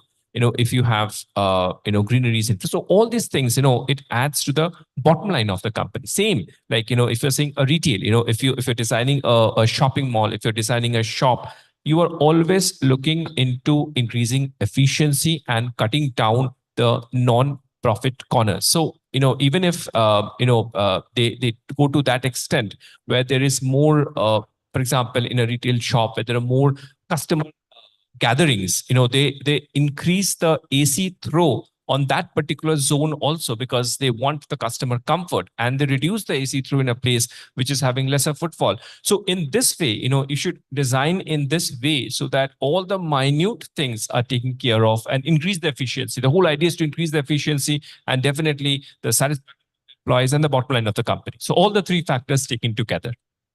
Thank you. Thank you so much. Ma'am, last thoughts here from you on agility and inclusivity, both of them merging together for any corporate or any developer who's coming to you for consultation. And how do we do that? So that is the holy grail that we are looking for. When we talk about agile, so as I said, it was ongoing conversation, and you said that yes, we're going to put the app and book the table and all. But do your employees like that? I think everyone wants the picture of the family or a little flower or a memento. And so we started from this fully agile and all app based thing. But then the human factor has to come in because people are used to, they want that belonging with their space. So we started out with all smart lockers. You come, you book your locker, put your things, nothing fixed. No, nothing is going to be there. But it didn't take, you want the belonging. So I think the way forward is going to be just a merging of the human factor along with the technological. Something which is working abroad will not work here. We are Absolutely. different, Yeah. right? Yeah, but then I would absolutely agree with you. But like I would give an example of an app itself where it gives an option for you to choose a seat with your team members. So like even if there's as I would have given example of a cinema hall. So you can choose the tickets because you see the entire set of seats available, and you can choose the seats with your people, and again go to another building and same set of people goes. But yes, that my space factor that It is there. disappears. So you really, that human element is like the election, right? Everybody predicted something else happened. Yes. So it's the human being at the end of the day that we have to put center and foremost and go forward from there. So I think we can agree that technology is the way forward, but I think technology can be humanized to a certain extent to take care of the feelings that are involved there. I think with that thought, I've been prompted that I've got only 2 minutes. So yes, sir, I would. Just a second, we'll have you mic. Yeah. Can you get him a mic?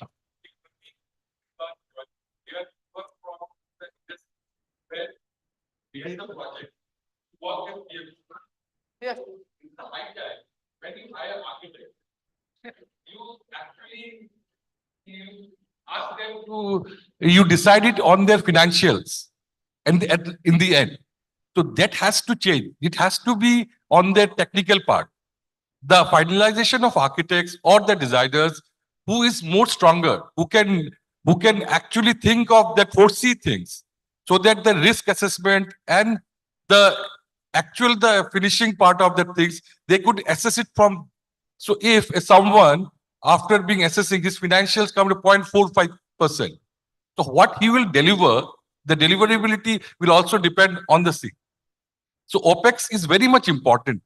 So I'm just placing this question from my fraternity to the fraternity of PMC members, who plays a very important role between the clients and the architects and the designer community to judge their fees, to judge their standards also.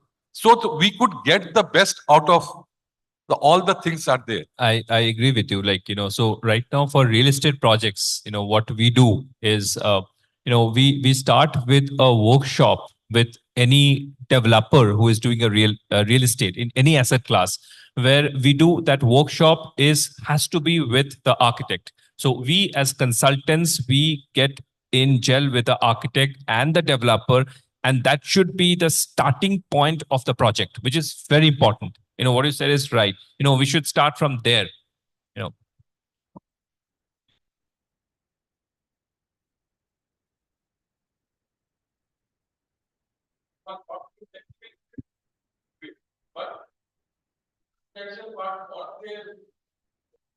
They have a study background of doing projects, so they get the project. They're very lesson to. And when deliverability comes, they won't deliver the project gets delayed. So in the whole community will. True. Thank you so much, sir. I think that question was necessary and I think has been adequately answered. With that, I think we have expired our time that was allotted to us, but it has been a fantastic session and super insightful comments from you. And I'm sure that will help us all as we move forward in 2024. Thank you, everyone. I hope you enjoyed the session and have a good evening ahead. Thank you. Thank you. Pratik, just 2 minutes. We'll just, Please wait for 2 minutes. yeah, just 2 minutes, Pratik, you too.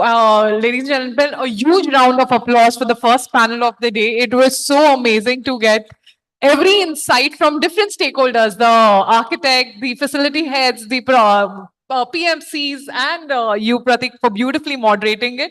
I'm quickly going to call on stage Mr. Venkatraman, who is the National Manager for Projects at Hafele, and Mr. Edwin Saldana, who is the Managing Director at Bunidam, to present a small token of appreciation from our end to each of the speakers here.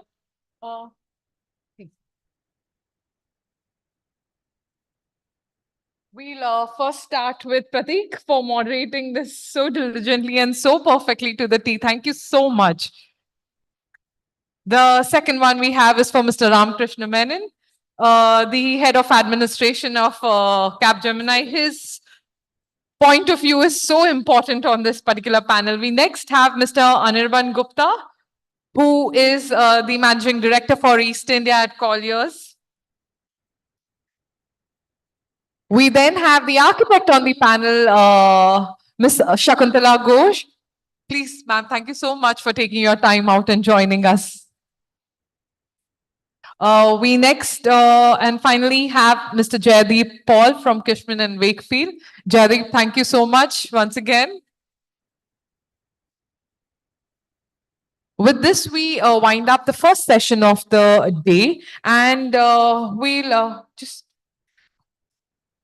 we'll quickly move on to the next session, but in between, we just have a breather where we have Mr. Venkatraman, who is the National Manager for Projects at Hafele, to give us a quick glimpse into the kind of portfolio and the products that Hafele has for us, which is so keen to every furniture and workspace that each of us here are. So, Mr. Venkatraman, I'm going to quickly take you here and pass it. Okay, no, I'm so sorry. Pass it on to you, please. I'll get it to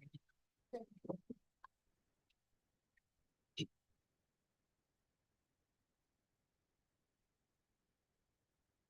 Okay, so good afternoon, one and all.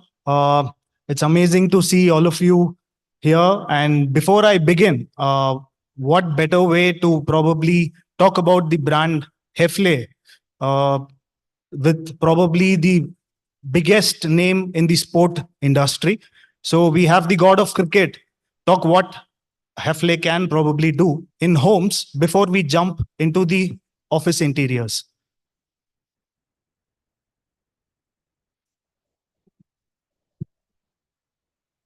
Cricket has given me everything in life, but in return, it asks for two things: being determined and attentive. And now being attentive to details has become a way of life, especially on this new playground called home. So while making this home to be our favorite place, we're looking for a partner who understood what we wanted. And we found Hafele. They match my taste, they value precision, they offer great design, and they have an act to make homes intuitively intelligent.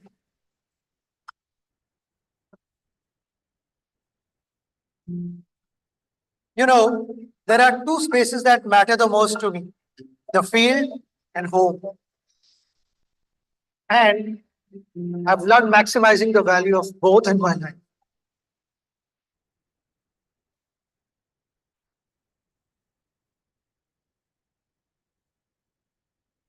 Okay, so this is what we can do to homes. Let me quickly take you through what we can do, probably as a brand, to offices, which I'm sure many here would relate to, those who have used Hafele in the offices. And of course, we are very much there as a kitchen brand and an appliances brand for sure for homes. So if I quickly take you through what we can deliver.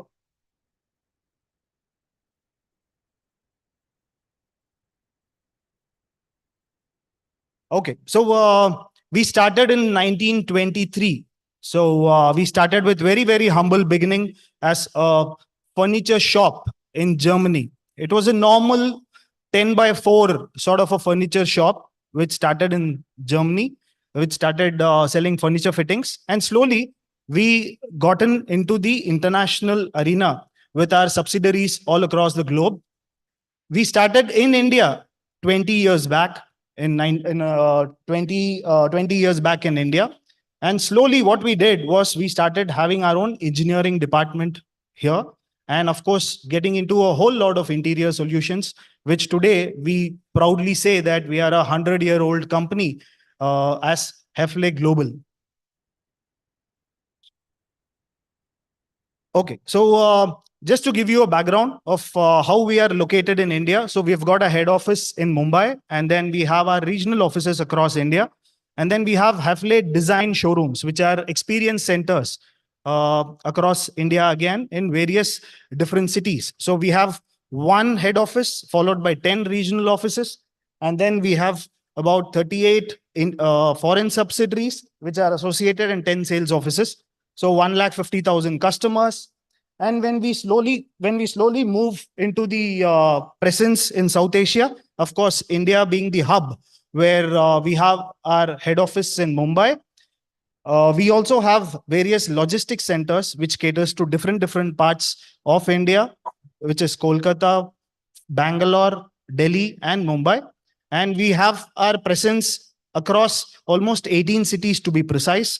And we are also present in Nepal, Bangladesh, and Sri Lanka. So we have a Hafle subsidiary in Sri Lanka, which caters to Sri Lanka and Maldives. Okay, so there are various solutions that Hefle is into other than just what you saw, which is kitchen fittings and probably appliances. So we are definitely there in the door hardware segment, right? So if I have to further give a brief, so we are definitely there in the door solutions, what you see here. The automatics, which is typically the sliding as well as swing doors that we have for the offices. Then we quickly take you through what other door solutions that we have. So we've got the wooden door, flush door, fire door, steel metal doors, style doors, glass doors. So there are various doors that typically come in a given office space, right? So definitely the hardware that can go along with that. Of course, the furniture solutions as well. Lighting is again a new kid on the block where we've got ourselves associated for the office lighting in a smaller way when it comes to architectural lighting, and in a much bigger way when it comes to the furniture lights. Then we have the pantry solutions. Pantry solutions, what I mean here is typically where you have a commercial setup and you have a pantry, and what all can Hefle do in a given pantry space, right? Of course, the appliances, the restroom solutions, and then the surfaces. So that's a very interesting topic, which I will cover a little later. So quickly, I'm going to take you through the office tour. I'm sure everybody keeps going to their office day in and day out. This is going to be no different. But what are we going to do in your overall floor plate, office plate, is what we would want to once showcase to you. So we've, as I said, door automatics. What I meant here is the automatic swing and sliding doors, which can go in any of the office entrances, right? So then we have the conference rooms where typically you have the door hardware, of course, which is part of any conference room.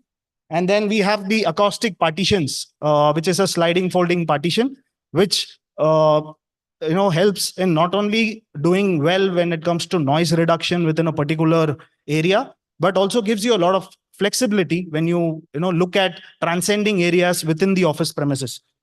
So here, if you can see, so we've got a mobile wall, which is again made of glass. And we also have mobile walls, which typically are made of MDF, which are bare MDF. Of course, finishing can be anything on it. What you typically see here is more like a laminate finish. And this again comes with typical decibel levels to segregate or decentralize the sound within the office space. So of course, Hafle is very much into the sliding systems, and we have the necessary hardware for that.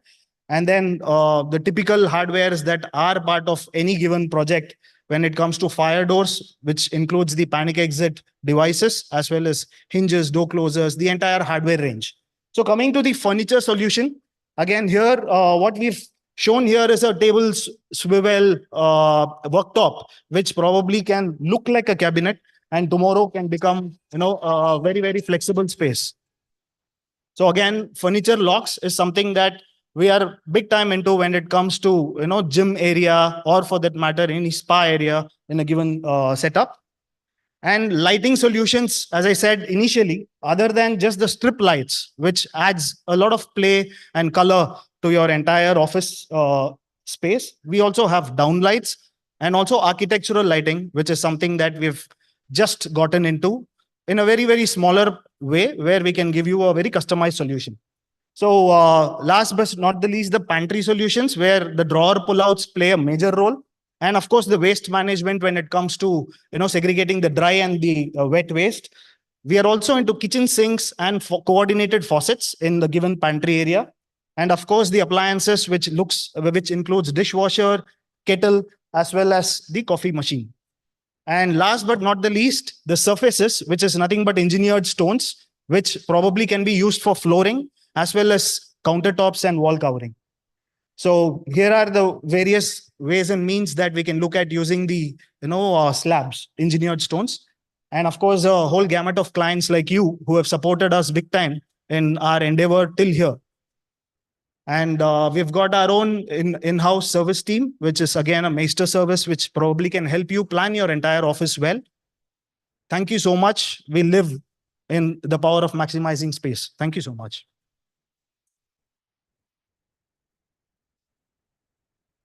Thank you so much, Mr. Venkat, for so quickly running us through what Hafele is all about and the wide range of product portfolio. Now, the next session that we have is upcycling workspaces. This is about tackling a building's midlife crisis, so which is where the building's infrastructure is sound, but its facilities are deteriorating. And this is especially because a lot of buildings that were built, a lot of campuses that were built during India's liberalization during the 90s are now reaching its 40-year mark and are undergoing, this decade especially is undergoing some massive renovations. And of what I have realized and I've heard from the industry is refurbishing these existing facilities seem to be much more difficult than even building a brand new one. So we have with us a panel of speakers who are going to run us through about how have they taken up this entire process. So to invite my speakers on stage for this particular panel, I would first love to call on stage Mr. Deb Malya Guha, who is the principal architect and the urban designer at Pace Consultants. Joining them is Preetha Roy, who is the design coordinator for MEP at Tata Projects. We also have Mr. Sibabrata Lai, who is the director at Development Architects Private Limited. And finally joining them is architect Sukantu Basu, who is the partner at Utopian Associates. So we have a different range of stakeholders here, and I'm going to quickly dive into my questions. So, Mr. Guha, to start off with you, firstly, thank you so much to each of you for joining us here. And to start off with the first question, in a market that's constantly changing and it's constantly upgrading and trends come in and go, how are we upcycling the existing workspaces and how have you taken it up efficiently and sustainability? How have you taken up this process? Well, before I go to the answer to this question directly, I'd like to give a little bit of background about. So we all want our spaces to be smart. Yes. Smart offices are in thing. In fact, smart is in everything nowadays, like smartphone, and everybody wants to be smart themselves also. But if you look back, maybe couple of decades, a little bit more back, smart was actually a very negative term at that time. So, I mean, it's coming to a surprise. Anybody knew about that? Like if somebody says he's a smart guy, that guy is smart, it's actually a very negative thing. Like telling somebody is chalu or Siana is something like that. Well, with time, trends change. Smart has become the in thing now. But apart from smartness, there is something a level above, I would say. And that we all know is intelligence. It's interesting that an intelligent guy can be smart. Intelligent people are usually smart, but not all smart people are intelligent.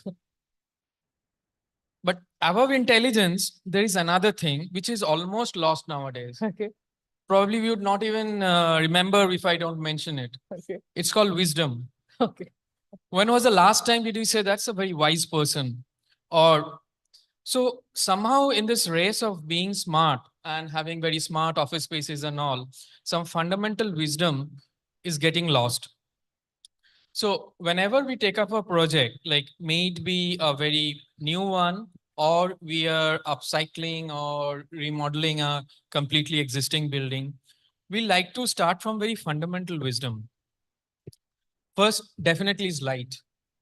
So even if you take an old buildings, often what we try to do is to bring in light. The beautiful sunlight, there is no alternative to that. And when we are designing our own building, we try to literally flood it with natural light. Yeah. So once you get that light, then when the sun is down, you need to have the artificial lights come in. There's a beautiful array of lights nowadays. Yeah. So you can actually play very interestingly, design very nicely to make even, as you said, an old building into a very vibrant place. Because you were working on a very fundamental thing, that's light. Designing in light is amazing. You can create really delightful spaces just by changing the lighting of a existing space, office space. Next comes air. Definitely, all spaces are nowadays air conditioned. Most of it. There's very rare exceptions when you. In fact, we are working with Wipro for a project on one of their projects. The first time a client said that our common spaces are non-air conditioned, only our office spaces are air conditioned. Oh, okay. So, but apart from that, in most cases, we have our entire spaces air conditioned. But how many of we think of the fresh air component in it? What percentage of fresh air are we mixing in that air conditioning?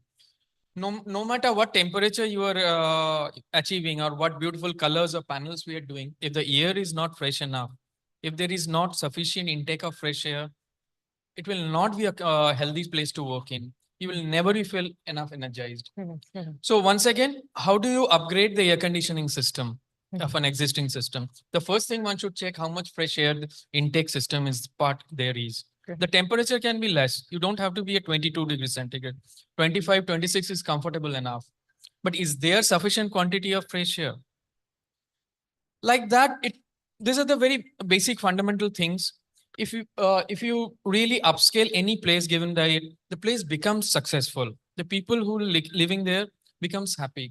And the third and the most important component that we bring in any space. In fact, there is a startup I'm part of and working with in US. It's called Breathe Green. Okay. It's like any existing space, may it be your bedroom or your office or a larger office space.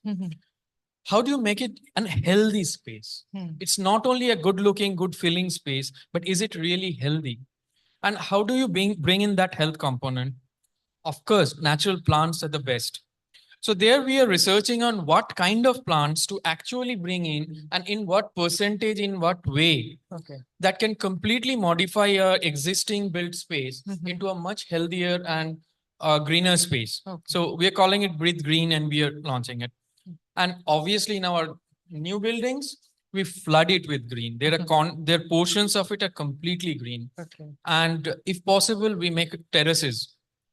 Like all the buildings we design, every floor. Now we are designing a 25-story office for a bank. Every floor has a terrace. Oh, okay.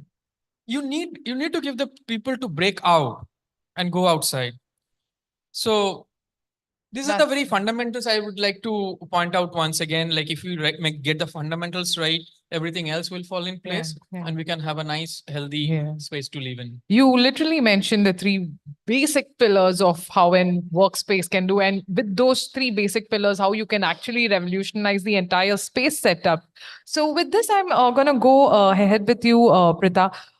Continuing on what Mr. Devmalo mentioned, I'm just going to understand from you. Obviously, the buildings that have been built, but now that we build on, how can basic designs be such that the buildings last longer? Because nowadays we see buildings lifetime becomes smaller, the product's lifetime becomes shorter. So how can we take it to a next level where the the entire entity stays longer with us. Yeah.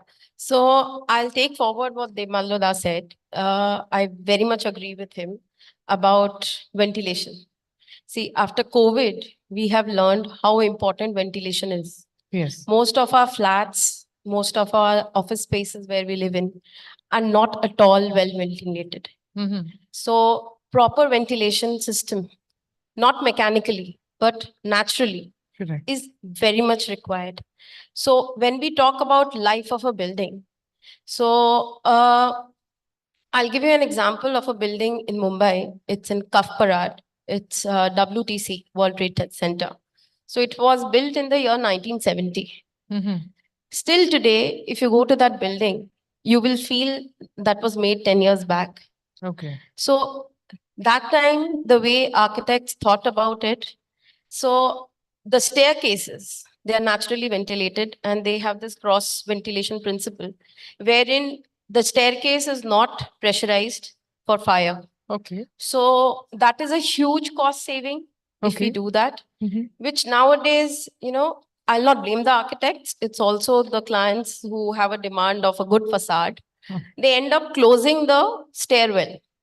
Okay. Yeah. Okay, so for closing the stairwell, we need to install a fan on the top of the stairwell, Correct. which will act in time of fire. Hmm. So in the first basis of design only, if we award that fan, we save on cost, we save on maintenance, Correct. we save on longevity of that building. Absolutely. And what Demaldoda said that, one of the rare clients, Wipro, they have asked for naturally ventilated corridors. Okay. That's also very much required. I mean, if you go to the old buildings, which were designed like 50, 60 years back, and they're still operating in Mumbai or, Exactly. Yeah. big cities, you will have the common spaces which are naturally ventilated. Ah. So there again, you save on the smoke extraction fan in time of fire. You save a lot on the mechanical ventilation. Correct. You hardly have to do any mechanical ventilation there. Yeah. So coming to one more aspect of this basis of design is, if there are any investors here, please don't kill me or target me after this. I'll say it is the investor's fault and not the architects. The brief they are given, the architects are given. That's how they have to design it. So nowadays, what the investors think is, they think of the building as a 10-year business model Okay. or a 15-year business model where they, make the profit what they have invested in that project. And they want to sell it off and, invest in another.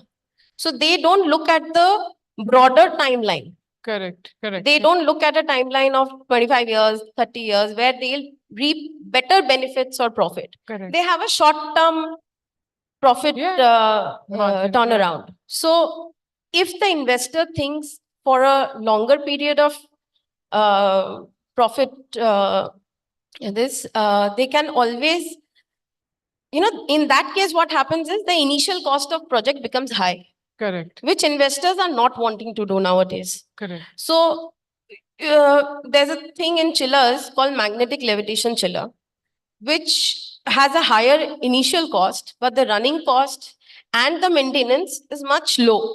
Okay. But hardly any investor understands this. Exactly. Yeah. Right? Yeah. So they are always looking into a short-term profit Mhm. and not in the long term. Correct. Correct. So I think in the basis of design, if we change the whole scenario to a more natural air ventilation, natural light.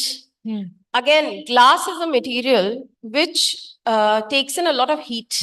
Correct. So how many buildings do we do a sun path analysis? How many buildings we do a proper analysis of the, light coming in? Because whenever you have to have a sun path analysis, again, your cost goes up. You have to hire a separate consultant for it.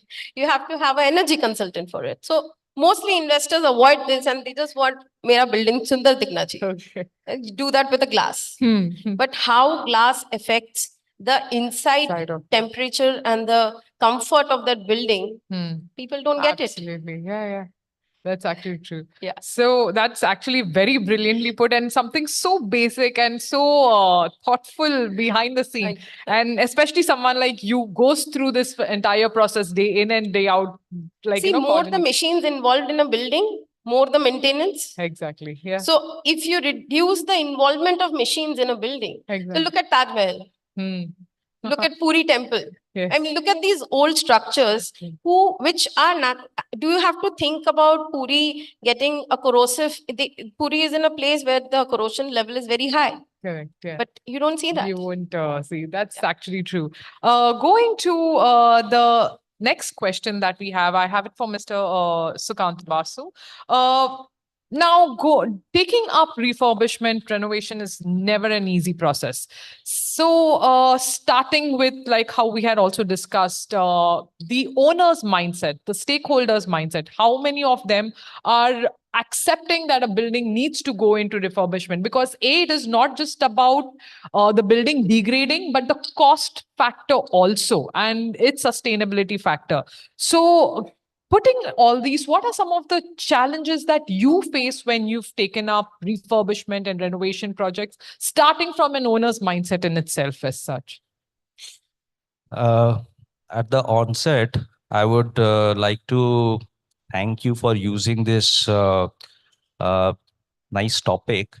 And the key word of the topic is very fascinating, particularly for me, which is midlife crisis of a building. Typically, it's around, say, 40 years or something, so a building which is about that old, which also correlates with my age, although I look like a teenager, but then I am going through that kind of phase. And fortunately or unfortunately, I have been into this profession, and wherein I have encountered a lot of renovation projects, right from 300-year-old building to 40-year-old building to new buildings which we are making. And all these buildings have different kind of requirements and different kind of, backgrounds. When we talk about refurbishment, we need to understand one particular thing. It's all need driven. Whatever we do is need driven. So nobody cares in this world what the building needs. It's about the human, what we need, right?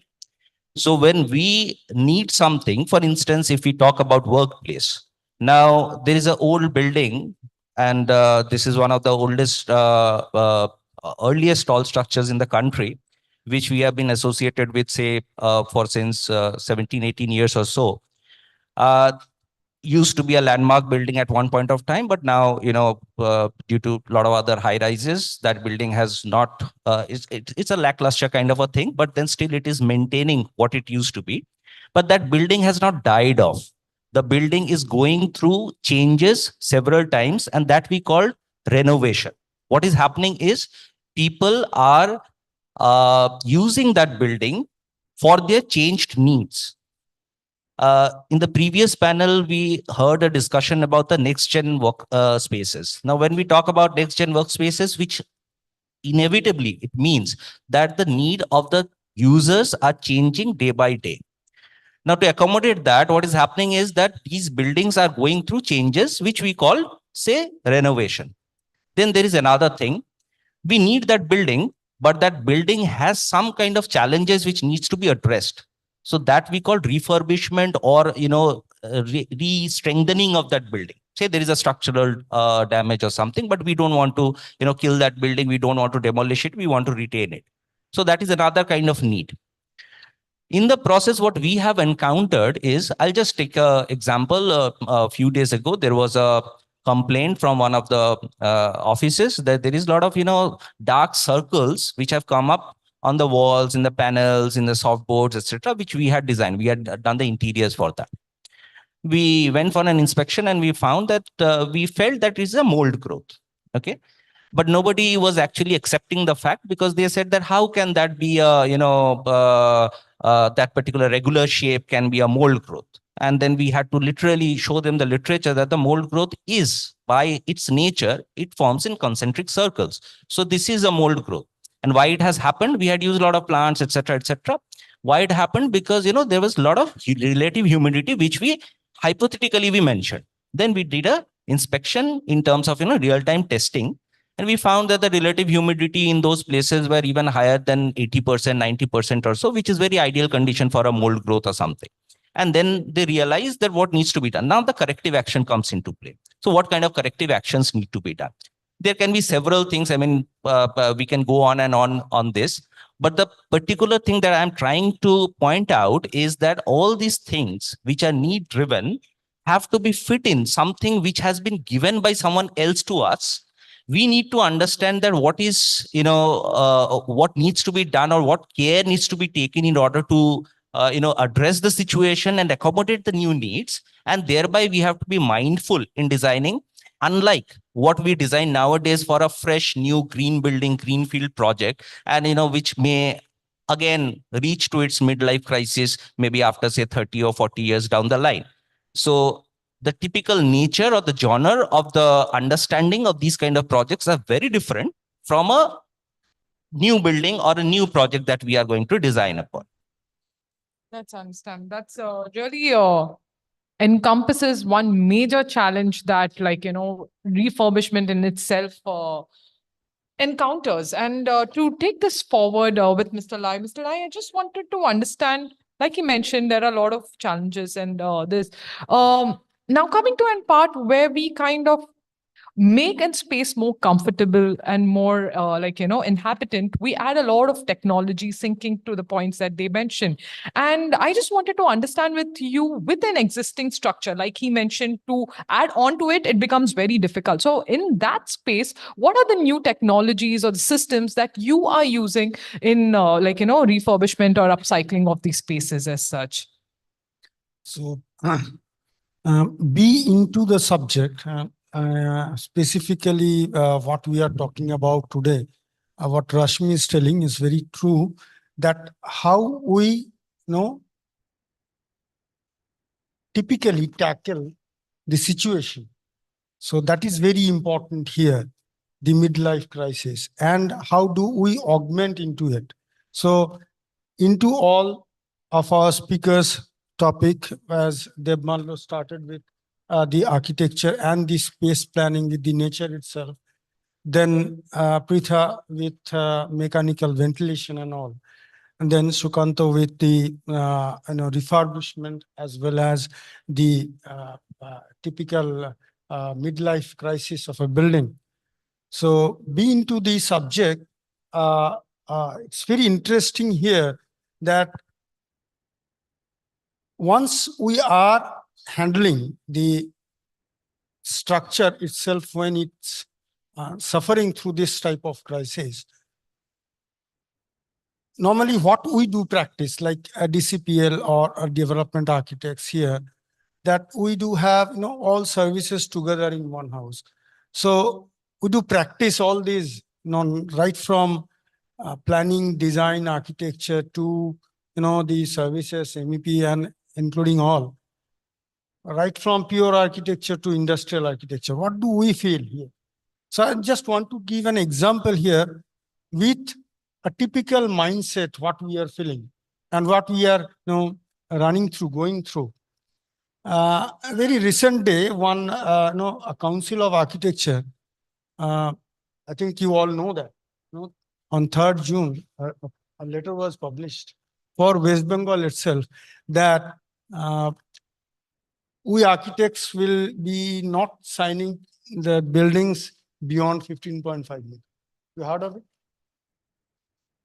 Yeah. No, this letter was issued by COA to the governor, so that there was a rule where for 15.5 meters architects need not sign. So it was a letter opposing that and requesting the governor to intervene and change the rule. Exactly. So what I'm trying to say here, that the mindset, what we are doing for, I'm going to the subject what you are asking for, but just to have an introduction here, the mindset we are running through to tackle such type of building, rather let's go for a demolition of that building, not to upgrade it, not to reuse it, not to upcycle it. The term recycle or upcycle is a very good thing, but you have to be rational there. You have to be put your wisdom, as Deb Mallo told, put your wisdom there.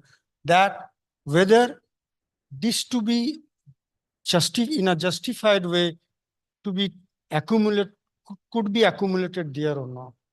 So once we do such type of projects, it's a first and foremost thing, the mindset has to be there. So far as we Eastern Zone is facing, apart from the other zones, say if you talk about Kerala, they are doing a lot with nature and taking all those, you know, recycling and repurposing the building and upcycling the project. So here when you do a building with its spaces into and to upcycle it, I do feel to plan in such a way that firstly a pre-analysis is required, building the present condition. The pre-analysis is very much important, where in many cases or in maximum cases what we found, there is no such time to be given by the owners. Yeah. And this is what in the earlier sessions also, where the PMCs were the most. So it's a request to the entire stakeholders or the entire fraternity that the project should be analyzed first, that what is required right from the beginning to the end, and what we keep more to make us more sustainable, more eco-friendly, in terms of our well-being. Correct. So now if I go to the design itself, right from the space planning to the services, what we found that we are not at all interested in putting the services or the infrastructure or the utility in a justified way, rather to say in this sense that how much the cost is coming. See, if we are designing a space for HVAC system, we are designing a space for lighting system. So where the green building or the sustainable standards are saying that you have to use the daylight, how much we are using. Mr. Blai, we are just digressing from the question as such. So I understand the point that you meant, the reason and the pertaining, clause into what recycling is all about. But just to touch base about, the technology that is going into Preeta, would you want to probably comment something on that? Yeah. So, see, again, why do we have to uplift a project? So I'll go back to what Deb Malhoda said. We need wise buildings, not smart buildings. Correct. I mean, all smart buildings are not intelligent. Correct. So right now the need is of wise buildings, where the basic design should be to support the natural resources which we have, to have them as much. And then, interiors is something which can't be sustained beyond a point. Absolutely. Yeah, right? yeah. So materials like wood, gypsum, they all need a upliftment. Correct. Yeah. Even lights, wiring. But of course, everything has a life. So those things can't be avoided once you are recycling or upcycling a building. Okay. But of course, what Mr. Lai said, that the analyzing whether the cost of upcycling a building is, I mean, not only cost, it's about energy, it's about the effort and everything that goes into upcycle a building. Correct. So again, I'm talking about Tata project. So that is Taj, Mumbai, right? So we can't bring down that building. Correct. Right? Yes. So there the question or the thought of putting it down never comes. Yes. Yeah. Because it's an iconic building. Right. So there, of course, the staircase is wooden. Yeah. So how much cost goes into maintaining that wooden staircase? Correct. But the way it has been designed is so sturdy that you can still say that building, we spend less cost than a new building nowadays Absolutely, to maintain that's it. true, that's So true. that is how it is, that the basis should be right. Correct. Mr. Devmala Sukantu, just to wrap up, we have just some time left. To wrap up this particular discussion and to digest on a point that follows up the analysis and the end of its life cycle, I just want to check on what we call the circular economy. Because now when you upcycle or refurbish offices, a lot of it is going to go to the landfills. So I just want to understand what are your thoughts on how we can take sustainability onto this aspect and how we can prevent this landfills getting filled in with rampant trends coming in and coming out as such, you know? Okay, that's another very interesting point, and I'll bring a different perspective to these words: landfill and recycle. Okay. The word recycle probably became famous in the last 2 decades when we were told that everything should be recycled. Correct. And a part of this green building certification process, you will have to have those colorful bins where you have to segregate and put everything. Correct. So, and it is very in thing. I mean, it was started by obviously US, the thought leaders, Absolutely, yeah. the green building, the leads, they came in and they said you should have different boxes where you should put all these. Correct, yeah. But when I look back, say when I was a kid, long before this term recycle was coined, my father and mother, they used to store everything, starting from the newspaper, the magazines, the plastic bottles, the glass bottles, and the glass bottle caps were kept separately because that was aluminium. Oh, and on the weekends, there used to one guy come with a cart or a basket, and they used to measure everything, weigh everything, take it, and they used to be called kagojola in Bengali and kabariwala in Hindi. And at that time, I never thought like where that went. But now when I think, amazing. So there was this amazing network of recycling way back, which was organically formed, indigenously happening, going to each and every household, collecting every material, and then taking to a place, segregating them, sending to an individual industries. The glass would go to the glass industry, the papers would get recycled, and probably they will be made into those paper mache for the egg cartons. Correct, yeah. So what a amazingly detailed system of recycling used to be there. And the word landfill was not existing. There was no landfill. They never went to landfill. They used to be recycled or upcycled, whatever fancy word you want to say. But it's very unfortunate that system is dying. Because to sustain that system, these people has to take their material. They need a place or a space where they can segregate them, organize them. Now they are called encroachers because still in some areas you will see they are encroaching a part of the road or a footpath and they're doing it. There is no support to them. There is no acknowledgement to them. Yet we need to recycle and upcycle and we have those colorful boxes. Correct. So I think it's time that we acknowledge that we somehow help them. See, as an architect, when I am given a project like, okay, office building and you have to recycle, upcycle, or make the modifications.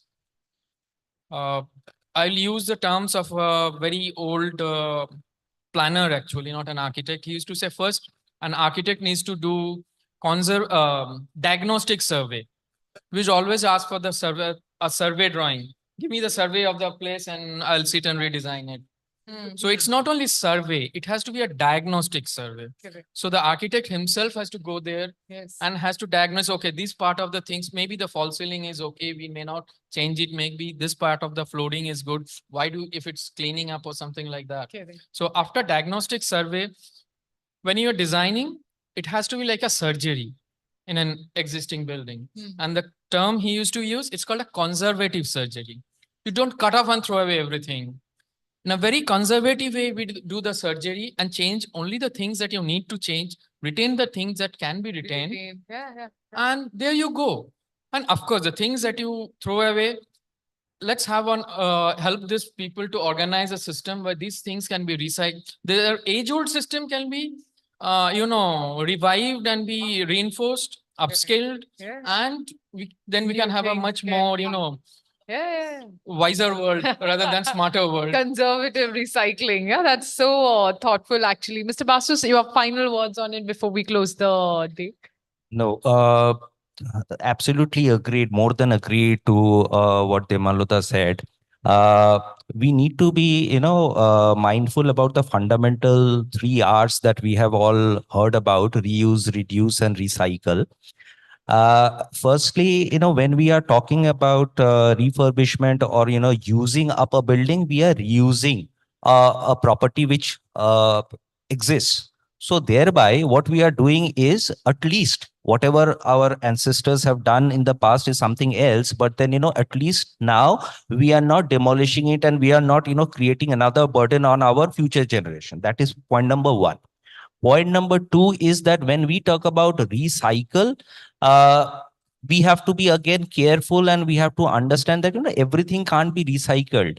But then, or maybe it can't be recycled in its form alone. So we have to be mindful about how we are disposing that. That is a very important thing which has been laid down by several agencies, several books, several journals, etc., etc. We are not getting into that.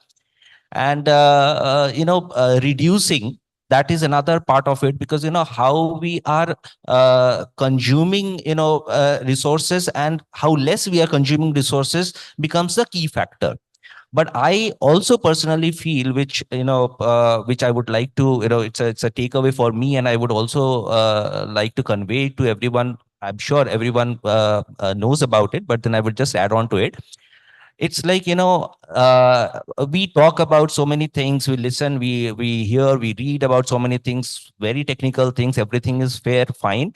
But then, we have to imbibe it in our lifestyle. I'll just give you a small example. How many of us actually, when we, cut the, say, a sachet, say maybe, and how many of us are mindful not to create any microplastic out of it?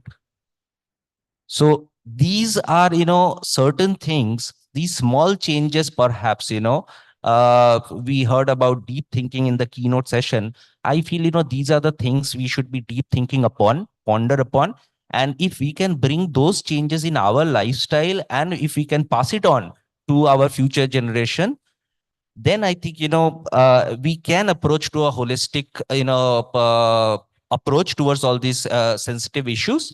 And at the same time, we need to be again, we need to understand this one small thing, that, the lifestyles and the way of living has changed from the past. So we can't go back to the roots that is given, but then we have to try to take on or take up those good things that used to happen earlier, and we have to uh, eliminate those things which perhaps are causing some harm to us and the society by and large. So this is something which I would like to contribute, not as an architect, but as a human being, to everyone. Thank you. Thank you so much, panel members, for that beautiful insight into such an in-depth topic of upcycling workspaces. It was really a pleasure listening to each of you here. I'm going to quickly call on stage Mr. Somnath Chaudhary from Dharma Kaba to present a small token of appreciation from our end to you. With this, ladies and gentlemen, a huge round of applause for the session panel members. Thank you so much for joining us. Mr. Chaudhary, if you can please hand over the certificate.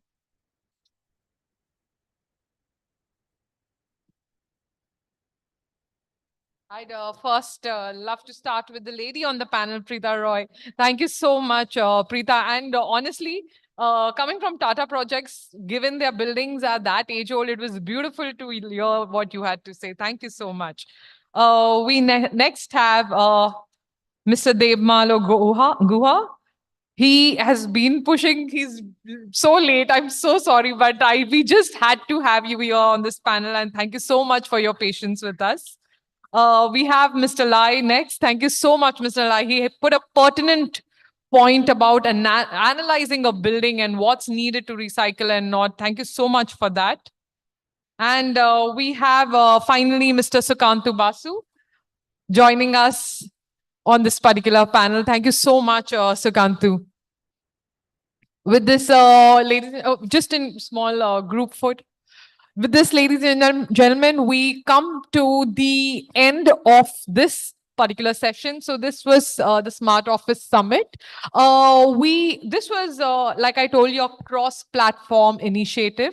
We have another session after this called the Design Debate, which is architectural and design. So if you all want to join in with us for that particular session, do join in. With this, we would love to come on closure to this, and I would love to call on stage Mr. Indrajit Sauji to quickly deliver the vote of thanks for the evening.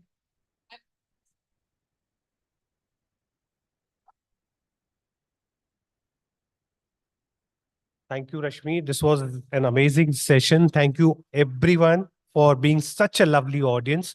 This is our first time in Calcutta, but it's amazing to see like so many faces in the crowd. And on a working Friday, I thank from the bottom of my heart that you have been a part of this session, spent time with us, and have made us learn a lot today about like the smart office space, and especially in the city of Kolkata. Do enjoy your evening. I would like to take this opportunity to also thank my partner, Toma Kaba, Hapley, for being a great support with us. And the bar is open now. Enjoy your evening and do join us for the later session that is on design. The topic there is very close to me, like it's monumental versus accessible architecture. Have a nice evening. Thank you once again.